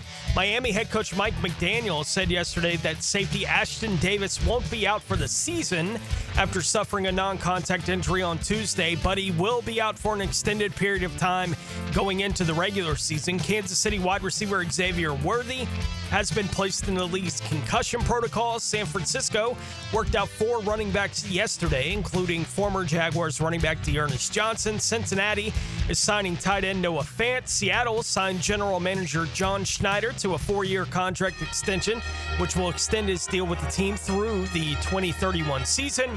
And for those looking for a little bit of football back on your TV tonight, the Hall of Fame game between the LA Chargers and Detroit Lions kicks off in Canton tonight at 8 o'clock on NBC and Peacock. That's a good way to put it. It's a little bit of football is what you'll get tonight. So our Chad and Sandy real estate question of the day today is asking you, at the Hall of Fame game opening up the NFL's preseason officially, how much of that game do you think you'll end up watching? Every last bit? Maybe a half? I'll watch the first drive, or LOL, nope, not me. And hey, wherever you fall, one-click vote at MD_1010XL on Twitter would be appreciated. Pete Prrisco, CBS Sports, has been out at Jaguar camp a couple of days earlier in the week. He will join us coming up next here on Jaguars Today on 1010XL 92.5 FM. Hey, folks, Mike Dempsey here for Dandy Foods. I'm putting the bat signal out there. Bold City Batman works for Dandy. Hey, maybe he'll get the signal. We want to get fed around these parts. I'm hearing that Dandy's got some great tailgate options. If you're hosting parties at the house this football season, college football on Saturdays, Dandy, in addition to great tasting grab-and-go sandwiches, will also deliver to your door tailgate subs, party trays, all kinds of stuff perfect for snacking on while you watch the game. And I've been talking about Dandy for a decade now. This is the first time hearing about this. So we want some Black Forest ham, we want some smoked turkey, a little lettuce, tomato, a little mustard and mayo, and serve the fellas tomorrow. Can we get that done, Dandy, to see just how good you are with these delivery sandwiches? I think I can count on them to come through. You can always count on Dandy to be fresh, delicious, with a great variety of options, and the prices will always put a smile on your face. When you're hungry in Duval, folks, do what I do. Go out and make yours a Dandy. Do it today. Jaguars Today. For the Renewal by Anderson Custom Windows and Doors Studios at 1010XL. Hey, man, Jordan Jones, number 22 of your Jacksonville Jaguars. Picked off, I believe, by Jarian Jones. 1010XL. He picked it off and stepped out of bounds at the 6-yard line of Jacksonville. Jacksonville Sports Radio. Make a statement this summer with luxury. Experience the art of progress at Jenkins Genesis of Northeast Jacksonville. Choose the sleek and powerful G70 or the versatile and refined GV80 SUV that's designed to elevate your journey. Enjoy exclusive summer offers and flexible financing. Showroom on Atlantic Boulevard or learn more at genesisofnortheastjacksonville.com. For all life's journeys, Jenkins Genesis of Northeast Jacksonville is here. Welcome to the family. Offers subject to change. See dealer for details. Beer, water, beer. That's a pretty good game plan when it comes to battling the summer heat. When you hit the beach, fishing hole, or golf course, make sure you hydrate. Anheuser-Busch is always up for a good time. Just remember to drink responsibly. Life is just so busy this time of year. Between work, the kids' games, family vacations, I need a yard hero to free up my weekends. You mean somebody who does mowing and trimming? Yeah. How about mosquito control? Yeah. What about irrigation and pet waste removal? You do that too? You're my lawn hero. Find your lawn hero at heroeslawncare.com. Heroes Lawn Care, because every lawn needs a hero. Jaguars Today Thursday is towed by Cannons of Jacksonville. Summertime is busy with graduation parties, summer barbecues, festivities, family gatherings. The month of July, National Carpet Cleaning Month. So Zero Res is offering $45 per room of carpet clean and 20% off air duct cleaning services as well. Schedule your appointment at ZeroResJacksonville.com or call them 287-5727 and ask for the 1010XL special. Zero Res, spelled backwards or forwards, it spells the same. Zero Res. Zero Res. At Cannons of Jacksonville, they know that when you're towing anything, you gotta have products you can rely on. With over 50 Jacksonville, they rely on. With over 50 years of fabrication expertise, the family at Cannons can repair or install precisely what you need to tow with confidence. Whether it's a heavy-duty hitch, trailer frame, gooseneck, tow bar, or any other towing accessory, Cannons will provide you with unmatched precision and durability. For all your towing needs, visit cannonsofjacks.com, where quality and customer satisfaction collide. I insist on complete honesty. You can chime in anytime on the 1010XL text line. Installed by Lifetime Flooring. If you have something to say to me, I wish you would just say it. Share your opinion. Are you nuts? What? 641-1010. It's crazy. Your home is your sanctuary where memories are made. Jack's homeowners trust Superior Fence and Rail to make their home feel safe, secure, and complete. Imagine a classic wood fence for privacy, sturdy aluminum to protect your pets, or a modern vinyl design that boosts curb appeal. Every fence is built with precision and pride, standing strong in every season. When you're on the fence, about a fence, SuperiorFenceandRail.com. Say goodbye to glasses and contacts with customized vision treatments at Bowden Eye & Associates. Hey, Hicken here. Dr. Bowden and his expert team bring you all the latest options like Evo implantable Collamer lenses, refractive lens exchange, or traditional LASIK. Tailored just for you. Imagine waking up to clear vision. No hassle, no fuss. You ready to see the difference? Call now or visit BowdenEye.com for a free screening. Bowden Eye & Associates, keeping the First Coast focused. Hi, this is Dave Barker. Want to grow your hair back? IHRS, right here in Jacksonville, is the only hair transplant clinic in the country that offers multi-unit hair grafting, FUE NeoGraft hair transplants, and the 45-minute effective PRP treatments. Multi-unit hair grafting gave me more hair in one procedure and within my budget. Thank you, IHRS. IHRS showed me what was causing my hair loss and helped stop it. Schedule a free evaluation and find out how to grow your hair back and keep the hair you have. Call 904-777-IHRS. Take the first step to restoring your hair today. Visit hairforme.com. Now my hair will grow for the rest of my life. Thanks, IHRS. IHRS has been restoring hair for men and women for over 30 years. Call now for a free in-person or virtual evaluation. 904-777-IHRS. That's 904-777-4477. Or visit hair4me.com. Looking for summer fun the whole family can enjoy? Check out Wick, a candle bar. Make your own custom candles and body care products in store at Wick, a candle bar. Locations in San Marco and Jacks Beach. 1010XL is presented by Farah & Farah, exclusive injury law firm of the Jacksonville Jaguars. Protecting you and your family. Call 396-5555. Jacksonville. Now, another great guest on the Checkmate Coatings phone line. Hello. Your floor's missing piece. Jaguars Today on 1010XL. All right, let's go out to those Checkmate Coatings phone lines right now. Pete Prrisco, senior NFL columnist for CBSSports.com, was in attendance for a couple of Jags practices earlier this week with the pads on, and Pete joins us this morning on Jaguars Today. Pete, good morning. How are you, man? What's up, guys? How are you? Good to have you on, bud. Good to see you out there. I know you had a chance to have a sit-down with Travis Hunter, so we'll start there. We know what the plan is. We know what he feels he's capable of doing. What do you feel Travis Hunter is capable of doing as a rookie in the NFL? You know, Mike, I thought when he was drafted and they gave all that lip service, he's going to play both ways. I'm sitting there thinking, there's no way, not in this league. And I just didn't see that being possible. But the more and more I talk to everybody there, and the more and more I, talk to him, and I just get the feel that he is going to play both ways, and he's going to start both ways. I mean, he's going to start at corner, and I think he's going to start at wide receiver. And one of the things is that they're better on offense when he's on the field. And so why wouldn't you have him on the field? Mm-hmm. And he thinks he can play every play. I don't think he can play every play, but I think it's going to be close. I think he can play every play on defense, and I think he's going to play close to every play on offense. Yeah, it's going to be interesting, Pete, because one thing that Tony and I bring up a lot, he did that playing 115, 120 plays at Colorado at a mile-high altitude, right? Now, the trade-off is the humidity, right?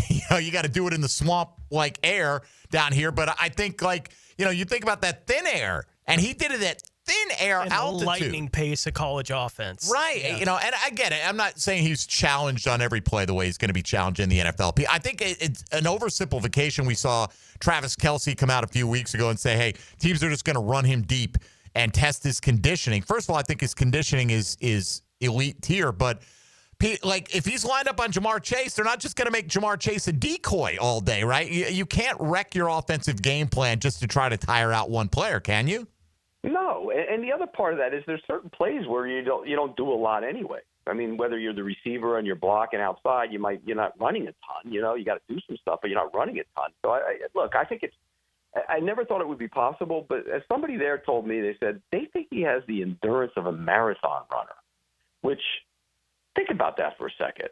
I mean, there's got to be something different about him. And you talk to him, and does he do extra sprinting and running? He doesn't do anything more. It's just natural. So he has some kind of special endurance to be able to do that. I mean, the day I was there, what was that, Tuesday? It was as hot as it's been on that practice field. Okay, it was 101 that day? Yes. And he came over and sat with me, and I said, "Hot enough for you guys?" That wasn't bad. And it's just like, I'm like, what are we doing here? I mean, and so I do think that he can play both ways. I think he will play both ways, and I think he's going to be a playmaker both ways. How confident are you, Pete, that Trevor Lawrence is ready to have a breakout kind of season this year? I'm probably more bullish on Trevor Lawrence than most people. I really am. I just think that there's been a lot of circumstances that worked against him. Started with Urban Meyer, the injuries. When he's been on the field, he's done a lot of good things. I think fixing his motion, fixing his mechanics, quickening his release point, I think that's all helped, and I think you can see it on the practice field.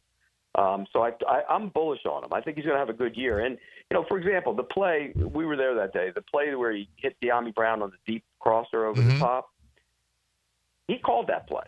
Liam Cohn told me after practice, he said that was his play. He insisted on that, wanted that play, and said, I want to run that. He ran it, and he hit it. That's a really good sign.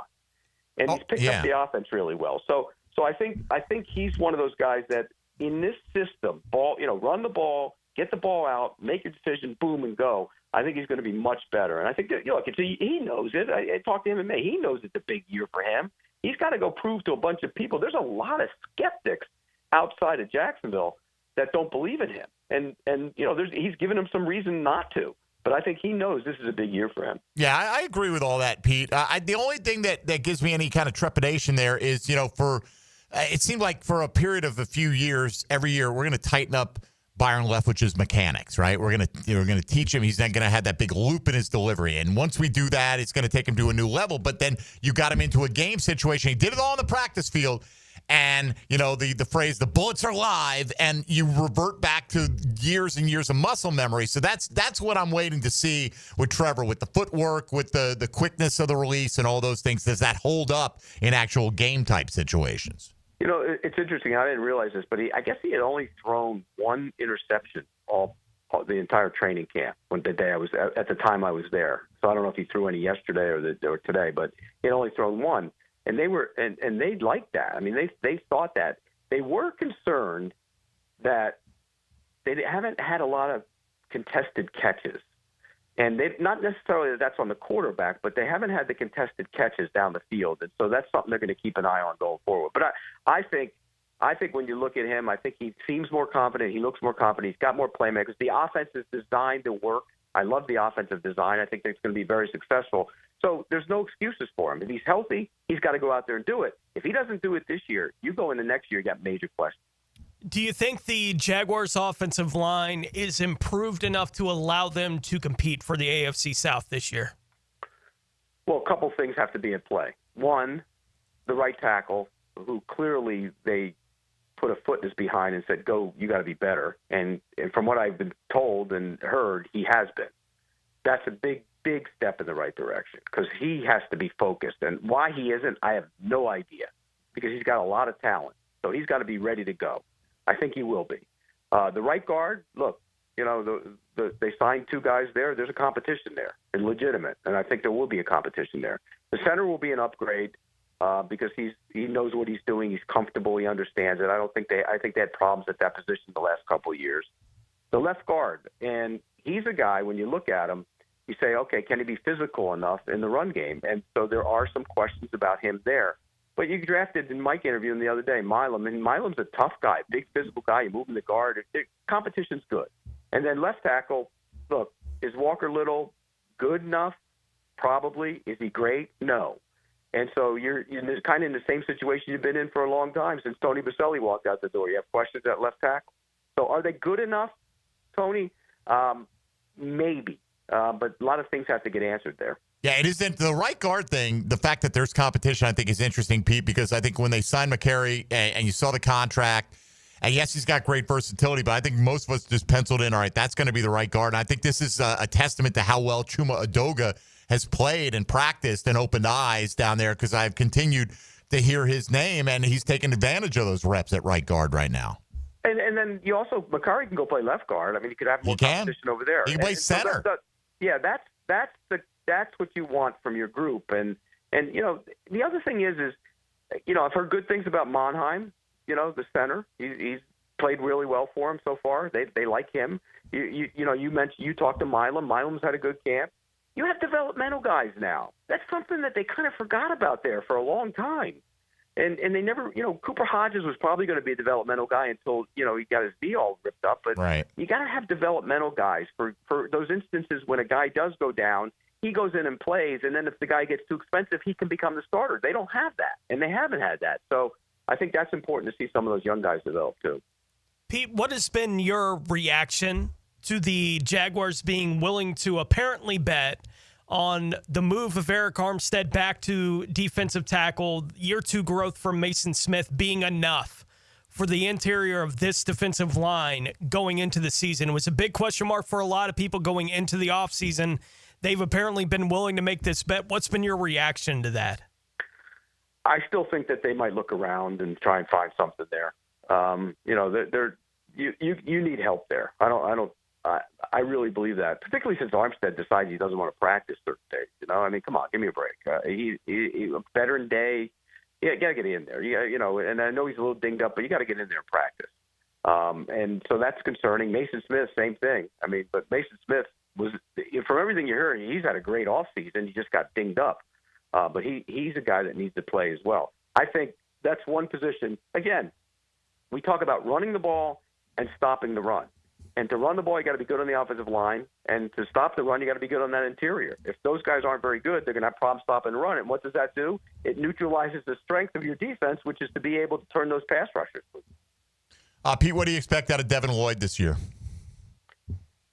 I think he's good against the run, and he's not good against the pass. And I don't know instinctively if that's going to change. I think Aluakon's a good, steady player. He's not. Where are the wow plays for him? I just, there aren't a ton of wow plays. I think Gardeck is going to be a nice addition as a Sam linebacker, and you can rush the passer a little bit with him. I think that'll be good when he's back now. So I think that'll be impressive. He's a good football player. He's a tough guy. He's good to have around. Kaiser, I think, is one to keep an eye on. I think Kaiser down the road will end up playing some snaps for him at linebacker. But it's not a great – despite all the picks and all the assets that they've used at that position, still not a great pick. Where do you think the team will be most improved from last year? Corner. I think if Travis Hunter plays corner, I've heard – and you guys have been there more than me, but Tyson Campbell supposedly had a great camp. I mean, he's actually – supposedly been the best corner of all of them so far. And if he can get his game, because, he got the contract and play to it, but this system seems to be better for him. If you get him, Hunter, and Lewis playing together, and then you can bring in Jones if Hunter can't go, then I think you have a pretty good group of corners, which that's been a problem for them. They give up a lot of big plays. And I think on the back end, look, Murray's not a sexy player, but he's a good, steady veteran. Every team needs to have a steady veteran back there. I think Ransaw is going to be the guy down the road. I really do. I think that kid has a ton of potential to be a big hitting, run-around safety who can do a lot of things. I mean, he's playing nickel too. He can do a lot of things. And I think that'll give them a little bit of boost in speed on the back end when he eventually goes in there. Yeah, it's disappointing. He week to week now with a lower body issue that he's got. So we'll see. Hopefully, but it wasn't a bit. This one was supposedly. They thought at first it might be concerned bad, but I guess it wasn't. But here's the other thing. I guess Antonio Johnson trimmed down and had a good camp. Yeah. That's the funny thing about last year, guys, is they wanted everybody bigger. Get bigger, get slower. I guess somebody was telling me that Cisco was up with the Jets camp talking about how he's lighter now and leaner, and he's actually running with the first team up there. And he said, look, they maybe get too heavy, and I couldn't run around. And he also turned down tackles, but that's a whole nother story. But, and the story that the defensive coordinator came into the meeting room and threw a bunch of meat on the table and said, "Mass kicks ass," or whatever, and they all laughed at him, but they all gained the weight, and it didn't work. Right. Now, let's turn 17.5 sack guy into something he wasn't, and let's see if it's just as good. I mean, it didn't make a whole lot of sense, but certainly in By the hindsight. way, Anthony Campanelli will be a head coach in the NFL. You think so? Yes. And in talking, not just the players love him, by the way. The players love the scheme. They love him. And they love the way he teaches. But just in talking to people in that organization about him, the teaching aspect of it, they say it reminds them of some of the great defensive coordinators that have been in this league in the past. And I think he has the right demeanor. I think he's going to be a head coach. I really do. It's not necessarily going to happen next year. But I think down the road, if he can get that defense playing the way I think he can get it playing, I do think he's going to be a head coach. Yeah, players all universally rave about him, but you often do that with a new coach coming in regardless. They didn't rave about Ryan Nielsen. Not so much, right? Last one for you, Pete. Liam Cohen, we don't know. I mean, the win-loss record is ultimately how we're going to judge him, but how he has gone about his business in his first offseason as a head coach, how do you think he's conducted himself? Again, we won't know until, it's 1 and 2. But I think the toughest task for a guy like Liam Cohen, and it's always that way when you go from a hot coordinator to become a head coach, is he's great when it's out on the field on the grass, as he likes to say. That's the buzzword now in the NFL. We're out on the grass. You get out on the grass. He's perfect. I think he's got the right demeanor. He understands what it takes, and he'll be good from that aspect. The question with all those guys is, what happens with all this stuff going on when you're 1 and 2 or 1 and 3 or whatever? How do you handle that as a head coach? And that's what we don't know. That's the question about him that's unanswered right now. So, I think offensively they're going to be much better. I think the design's better. I think his demeanor is good, the way he handles the team. They seem to respond to him. But again, we don't know because he's a coordinator who's been a really good coordinator who has to now do everything. And it's hard sometimes to separate the two. You know, you want to, in those moments, you want to be a guy who goes into the room and says, look, I'm going to go fix the offense, and I'm going to, but you can't be that guy. You have to handle the whole room. We don't know how he'll handle that. I think he's going to be pretty good at it, but we'll see. We don't have any idea until it happens. Yeah, he alluded to that, Tony. Sometimes he catches himself rooting for the offense out there, and he's got to remind himself he's got to be happy when the defense makes a play as well. We're always happy when Pete Prisco's got a few minutes for Jaguars Today. You can find him at Prrisco CBS out there on Twitter, NFL senior writer for CBS Sports. Pete, always appreciate it, man, and I look forward to catching up with you the next time. Yeah, we got pregame next week, though. We might. And me and you, baby, we'll be chatting it up as always. August 11th, Monday night. That's when we start with me and Austin Lane and JP Shadrick. So awesome. Right around the corner, too. Look forward to it, brother. You got it. All right, guys. Take care. There he goes. Pete Prisco of CBS Sports, a long time on your Jacksonville Jaguar beat. He's pretty optimistic, it sounds, about Trevor Lawrence. Like, I don't think Pete, if Pete doesn't believe it, he's not going to sugarcoat it, right? You understand that. He's got to do it, though. I mean, the conditions are there. The reasons why Trevor has failed to perform, there are reasons, legit reasons. Some would call them excuses. Others say it's just the circumstance he found himself in, Tony. But like Pete said, fresh start, everything good. You're still 25. You got Brian Thomas. You got Travis Hunter. If you don't get it done this year, and what does getting it done look like, right? How do you define that? But I think we'll know it's going to be more of a feel thing. And the seat could warm up, for Trevor. But if he plays the way that he's capable of, I don't think it'll be a discussion. And on we go. And how good can he be in the next half decade of his 20s in peak, physical years for the quarterback of the Jacksonville Jaguars. No doubt. We'll come back. Let's look at today's question of the day. Focusing in on the Hall of Fame game tonight and your interest in the listening audience. Mike Dempsey, Tony Smith, Dylan Denmark here with you. Thanks to Pete Prisco for joining us on the Checkmate Coatings hotline on 1010XL 92.5 FM.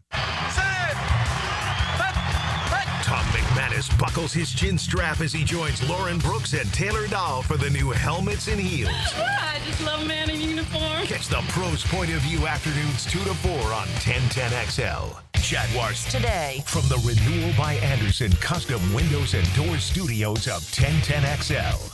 Hey, Carline here. If you're shopping for a new ride, you've got to check out Atlantic Infinity. Not only do you get a luxury vehicle, you also get the Atlantic Infinity Promise Free with every new car. That's almost $2,500 in added value just for buying smarter, and you don't have to sweat it out on the lot. Shop in their indoor climate-controlled showrooms. It's cool, comfortable, hassle-free. They're on Atlantic near St. John's Bluff, or browse anytime at atlanticinfinity.com. Hey Jacksonville, it's Dr. Kevin Kaplan, team physician for the Jaguars and proud member of Jacksonville's newest orthopedic dream team. At Orthopedic Specialists of Jacksonville, we brought together 10 board-certified fellowship-trained surgeons, each one a specialist in their field, all working together to deliver smarter, faster care with better results. From sports injuries to joint replacements, we've got the right player for every position. Visit osjax.com and meet your team. That's osjax.com. Now this is how you end a summer. Under the lights, surrounded by history. The driver's last shot at the playoffs. Your last chance to see regular season action. Friday night, Xfinity lights the fuse. Saturday night, the Cup Series delivers the fireworks. This is Daytona. This is everything.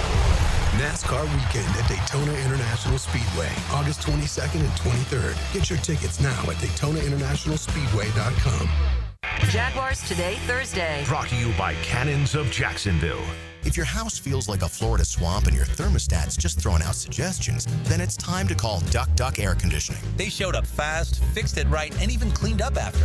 My house is finally chilled, and so am I. Whether your AC needs a quick fix, a full replacement, or just a little TLC, Duck Duck Air Conditioning has got you covered with fast and honest service. Call 904-862-6769 to get your cool back, or online at duckduckac.com. When your AC is stuck, call the Duck. Rick Ballou for Coy Dental. That's right, Carlson Dental is now Coy Dental. Dr. Lee has been practicing there for 9 years, has purchased the company. The Coy Dental team still has the same great dentists and staff. And remember, if you get nervous visiting a dentist, don't. There's never a problem at Coy Dental. With light sedation for cleaning and deep sedation for all your restorative needs. Coy Dental, 2 locations in Jacksonville. Get the real story from people who know the beautiful game best. The Coaches Show, presented by Sporting Jacks with Cole Pepper, Sporting Jacks head of soccer Mark Warburton, and Sporting Jacks women's coach Stacy Ballum. Tuesday nights at 6 on 1010 a.m.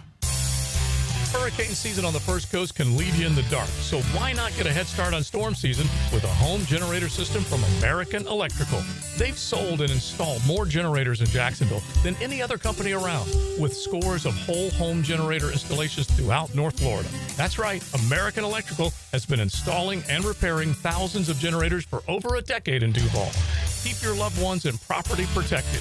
Log on to American-Electrical.com and see how they can help you. Imagine a place where it's always sunny, drinks are ice cold, and the food's bursting with flavor. Welcome to Hurricane Grill and Wings. Today's forecast: crispy wings, frothy beers, big burgers, and seafood tacos. Find your nearest spot at hurricanewings.com. Joe C. for Preferred Roofing, reminding you your roof is more than just felt and shingles.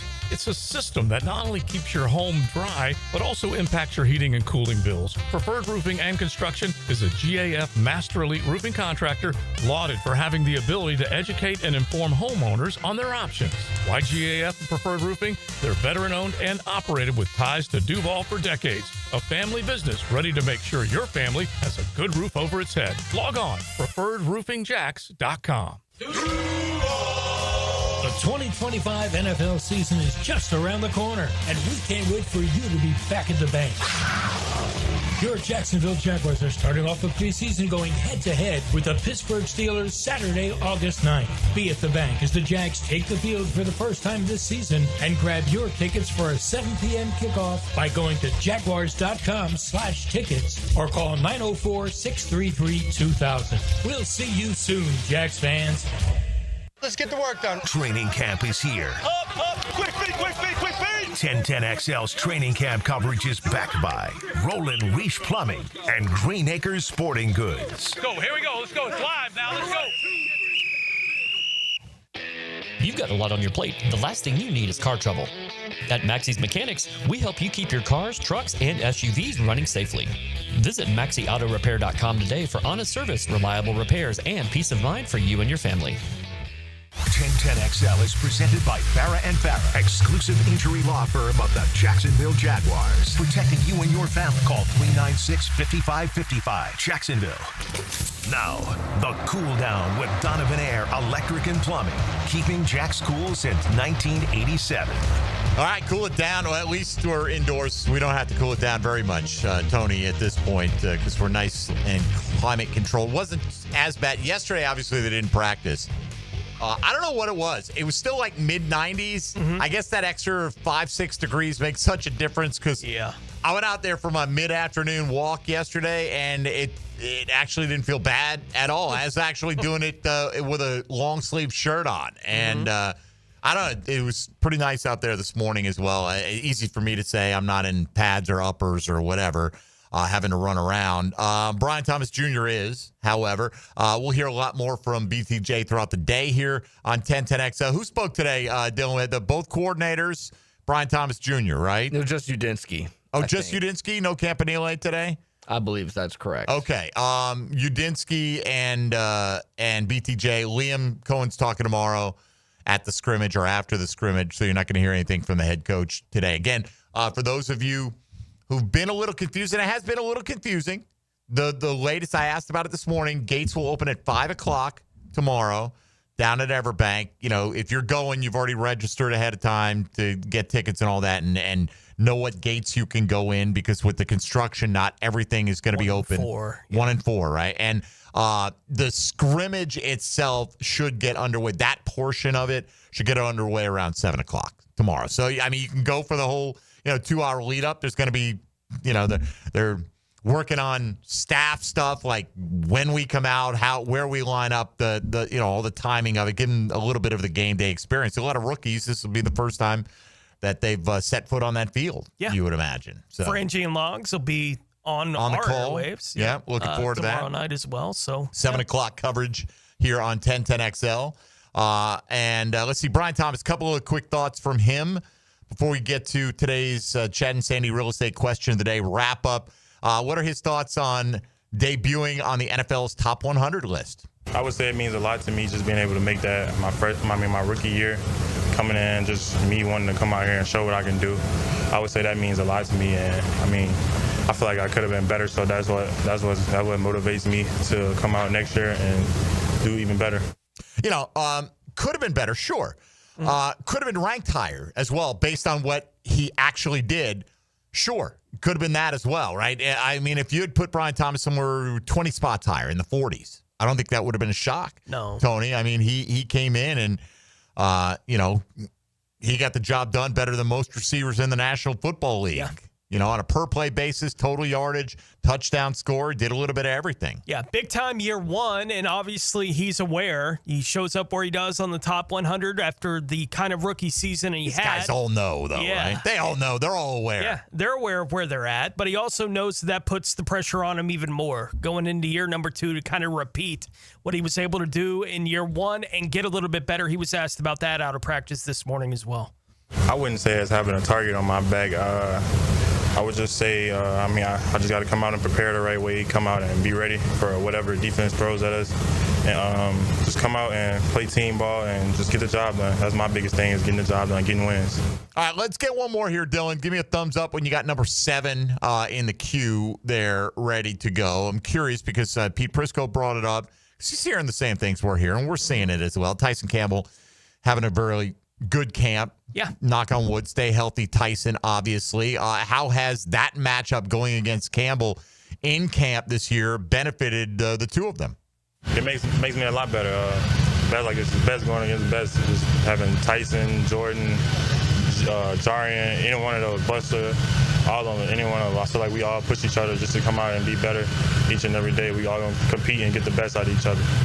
Didn't mention Travis. I mean, you're going to mention the whole depth chart. You're like, come on, throw Travis Hunter in there. They probably haven't honestly squared off much at all, right? I mean, Travis Hunter has been on defense a couple days. Today was his 3rd day, but he's not necessarily going to run with the ones on every rep. Yeah. At this point at least. And again, it's a ramp up to the regular season. I know the one rep they had got put on social media. Yeah. Last week, but I don't know how much they've gone ahead. Right. I mean, that's like the marquee thing. We'll get to a point where that, maybe next year that will be like on a regular basis. Right. You're seeing that. And it's going to be fat. Will next year, Tony, will it be the norm that we're just going to see Travis Hunter switching back and forth every day? Like, this is such a learning process, right? Immerse him in the offense. Make sure he knows what he's doing. I had somebody describe it like the technical aspects of playing cornerback, the footwork, and all that stuff is harder than the technical aspects of wide receiver. It's the knowledge of the offense.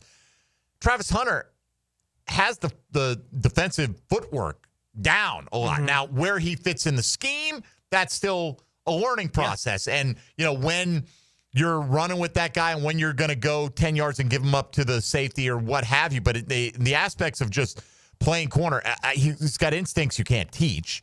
And he's got hands that, they do this drill, he and De'Ami Brown and Brian Thomas, before practice every day, where they're just tossing tennis balls to each other, right? And it's a small object, and you're just trying to catch it. If you can catch a tennis ball, you can catch a football and whatever. I'm like, I'm not saying he's perfect in this drill. It's a drill, but that's like the last thing I'm worried about.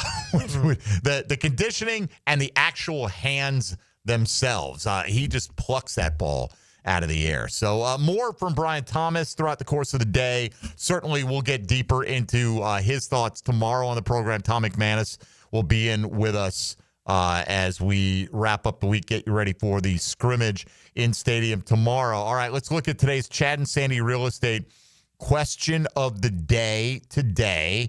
With the NFL preseason kicking off with the Hall of Fame game tonight, how much of that game do you think you'll end up watching? Chargers Lions. I'm going to see the frontline guys. We will see, Omari and Hampton out there. They told us that. I mean, heck, who knows, Tone? Remember when the Jags went up, played in the Hall of Fame game, they treated Josh Jacobs like a fourth on the depth chart scrub. They were running them crazy early in that game to the point where people were asking, is he on the trade block? Why are they going this nuts in a Hall of Fame game setting? So your options were, I'm going to watch every last bit.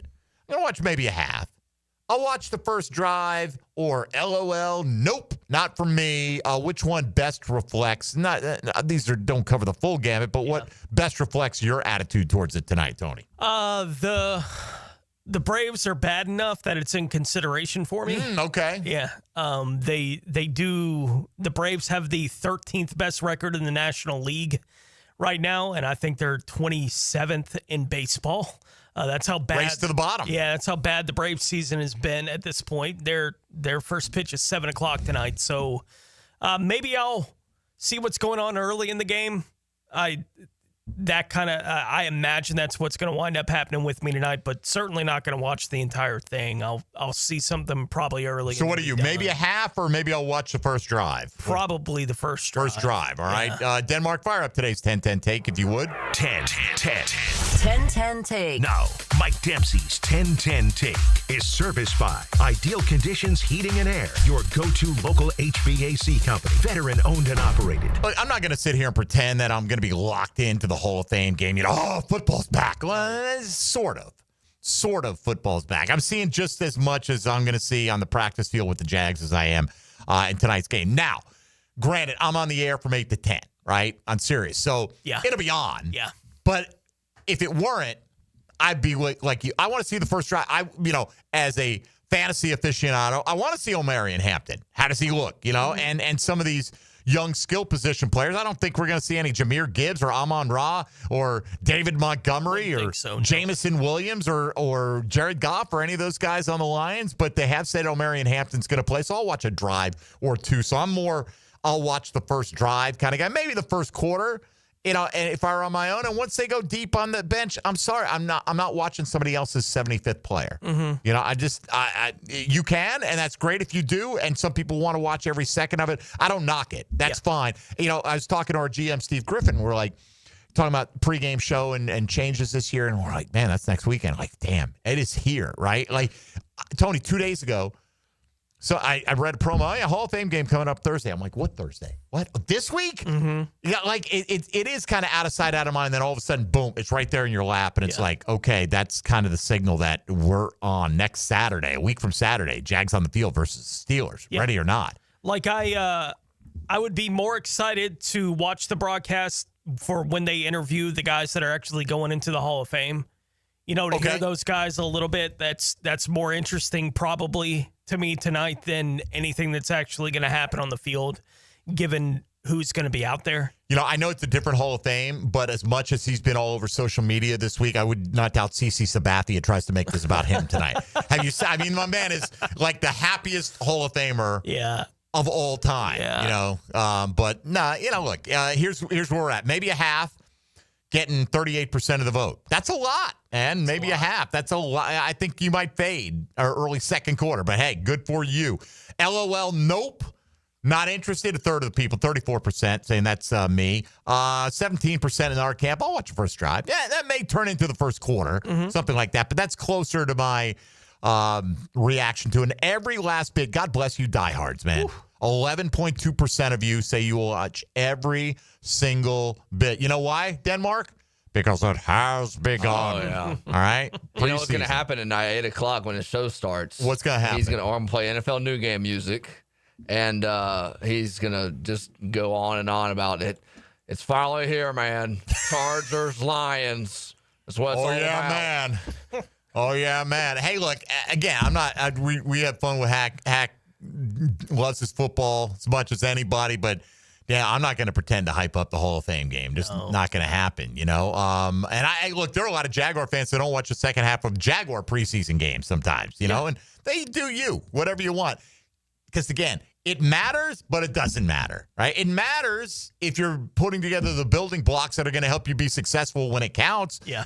It doesn't matter in terms of win by 50, lose by 50. I mean, I want to be competitive. Don't get me wrong, but you know what I'm saying. Yeah, if a preseason game gets away from you, it's not something to really freak out about. Especially if it gets away from, if you're up 13-10 at the half and then you get blown out in the second half, you're like, okay. The Jags haven't lost a preseason game in like 3 or 4 years. We're unbelievable. We're coming for the Ravens. We're the best ever. We're coming for. Did the Ravens finally have their streak snapped? I think it snapped last year. I think it did, right? They had won what was it, like 16 in a row? Or, I don't know what the number was. Yeah. Like it became a thing. You almost don't want to do that. Then it becomes a thing, right? Like, oh, we got to try to win this thing. Yeah. All right, let's wrap up our time here. Denmark, get ready for XL Primetime. Now, the 2-minute drill on 1010XL. Joe C., were you out of practice today? Yes, sir. You look like a guy who just took a hat off. You know? There you go. Yeah. Joe's rough and rugged and ready to roll, baby. He doesn't need a comb. He just. It was a sweater. It was a sweater today. Was it? Yeah. Not maybe as bad as a couple days ago, but they're all hot. So exactly. That's where we're at. Would you anything of note from your observation? We were just talking about it in the pre-show, and I could be July Joe, I could be Augie Optimist, and I certainly want to see the look and feel of this offense change. And I can't tell you that I'm seeing Trevor's footwork and it's significantly better, or I see something different. I can't. Okay, I'd be making it up basically, but he's hitting guys in stride. Mm-hmm. De'Ami Brown continues to have a good camp. Parker had a big catch against Travis Hunter. De'Ami beat Jordan Lewis down the sidelines for an easy score. And Trevor's hitting them on wide open plays. Brian Thomas Jr., the same thing. So those are the things I like. Walker Little is still a struggling son of a gun. That left tackle position is a struggle bus right now. That's interesting because Chuma Edoga has been getting so much praise. Yeah. And it's weird. He's competing at left tackle and right guard. Yeah. Right? And right now they need him at right guard. Right. Because McCary's gone, but who knows what combination. I mean, look, they keep preaching it to the point where you have to believe them. Yeah. It's open competition, right, with the exception of, a handful of spots on this team. It's funny because Coach Gerald Ingram, who will be part of the fifth quarter, as we will miss Coach Campo. But anyway, he's a little frustrated with what he's seeing from the left tackle because he's looking for the run game components of this thing. I know Sirs has been harping on it. I've been listening to you guys, and he's been harping on it out there. So, hey, look, man, you hope for the best. Yeah, I guess you just want to see the feistiness, the fire. Like, I'm not going to keep getting beat type of thing. And this is where it does manifest itself in practice. That's where you're supposed to get a little ticked off and basically say, you know what, I need to own this space. Well, you're hearing like a guy like Ezra Cleveland, I think, has a rep of being more of a athletic, which is sometimes he moves well, but he's not a mauler. But I've heard that he's been planting people, right? Like really shown up when the pads went on. So you hope that we, even if we don't hear that, let's just hope we get that. Right. And look, I like seeing a couple of other guys that have flashed. The Big 38, he's one of my camp guys that I like. I know, man. How can he make this team? I don't know if he can. I don't know if he can. I'll tell you this. LaQuinn Allen looks good too. He does, and I mean, look, Bigsby again today, first carry.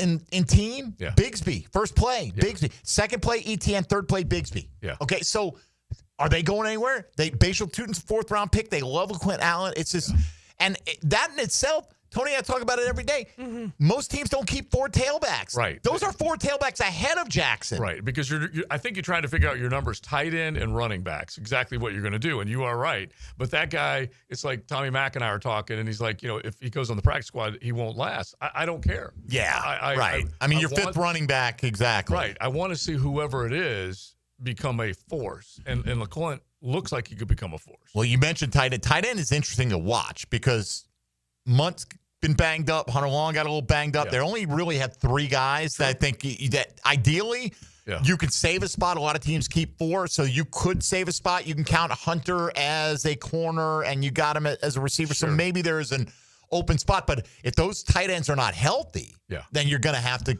add another one to that room. And Trevor was working with Brenton Strange a little bit after practice, which was good to see. He was working with LaQuinn Allen after practice, so that was good. But, yeah, you're right. The numbers are right now you're trying to find out who it is. I talked with Travis Etienne after the practice, and we'll hear from him a little bit later on. But he's battling. He knows that job was his and now currently is not 100%. I mean, every single day when I ask people with the organization, don't presume you know anything about the running back position. Yeah. I mean, all we can do is tell you what we observed. Bigsby's getting first reps. Yeah. Etienne right there with him, 1A, 1B kind of. You can appreciate this. At least I saw it from somebody. Top 12 in fantasy running back points, both Rachaad White and Bucky Irving were in it last year. In PPR scoring, because Rachaad White caught a ton of passes. Yeah. So this team, they can live successfully with two guys making right. We don't care about it's not that we want the fantasy points. It's the commitment to the run and how effective that's going to be. And it was in Tampa last year. And the passing to the running backs, which is another. Coney, my man needs no comb. He's Joe Coward. He just rakishly rub his hand across the top of his head, and he's ready to roll for XL Primetime. Joey, have a good show, man. All right, fellas. All right. Back again with Tommy Mack tomorrow. By the way, the Jaguars' current winning streak in the preseason stands at 6. The Ravens' record, which did get snapped last year, is at 24. 24. So the Jaguars would have to be undefeated for the next 6 years. 6 years? 6 years is what the Ravens did. I mean, that's crazy. Hey, but hey, you got to start somewhere. Yep. Let's get. You know what? Go 0-3, beat Carolina, and I'm not going to be upset. It doesn't matter. Right? All right. That's going to do it for us. Thanks to Pete Prrisco of CBS Sports for joining us. Stick around. Big Sirs, Matt Hayes, Joe C. Coming your way, XL Primetime for Tony and Dylan. I'm Mike Dempsey. Back again tomorrow with Tommy Mack from 10 to noon on 1010XL 92.5 FM.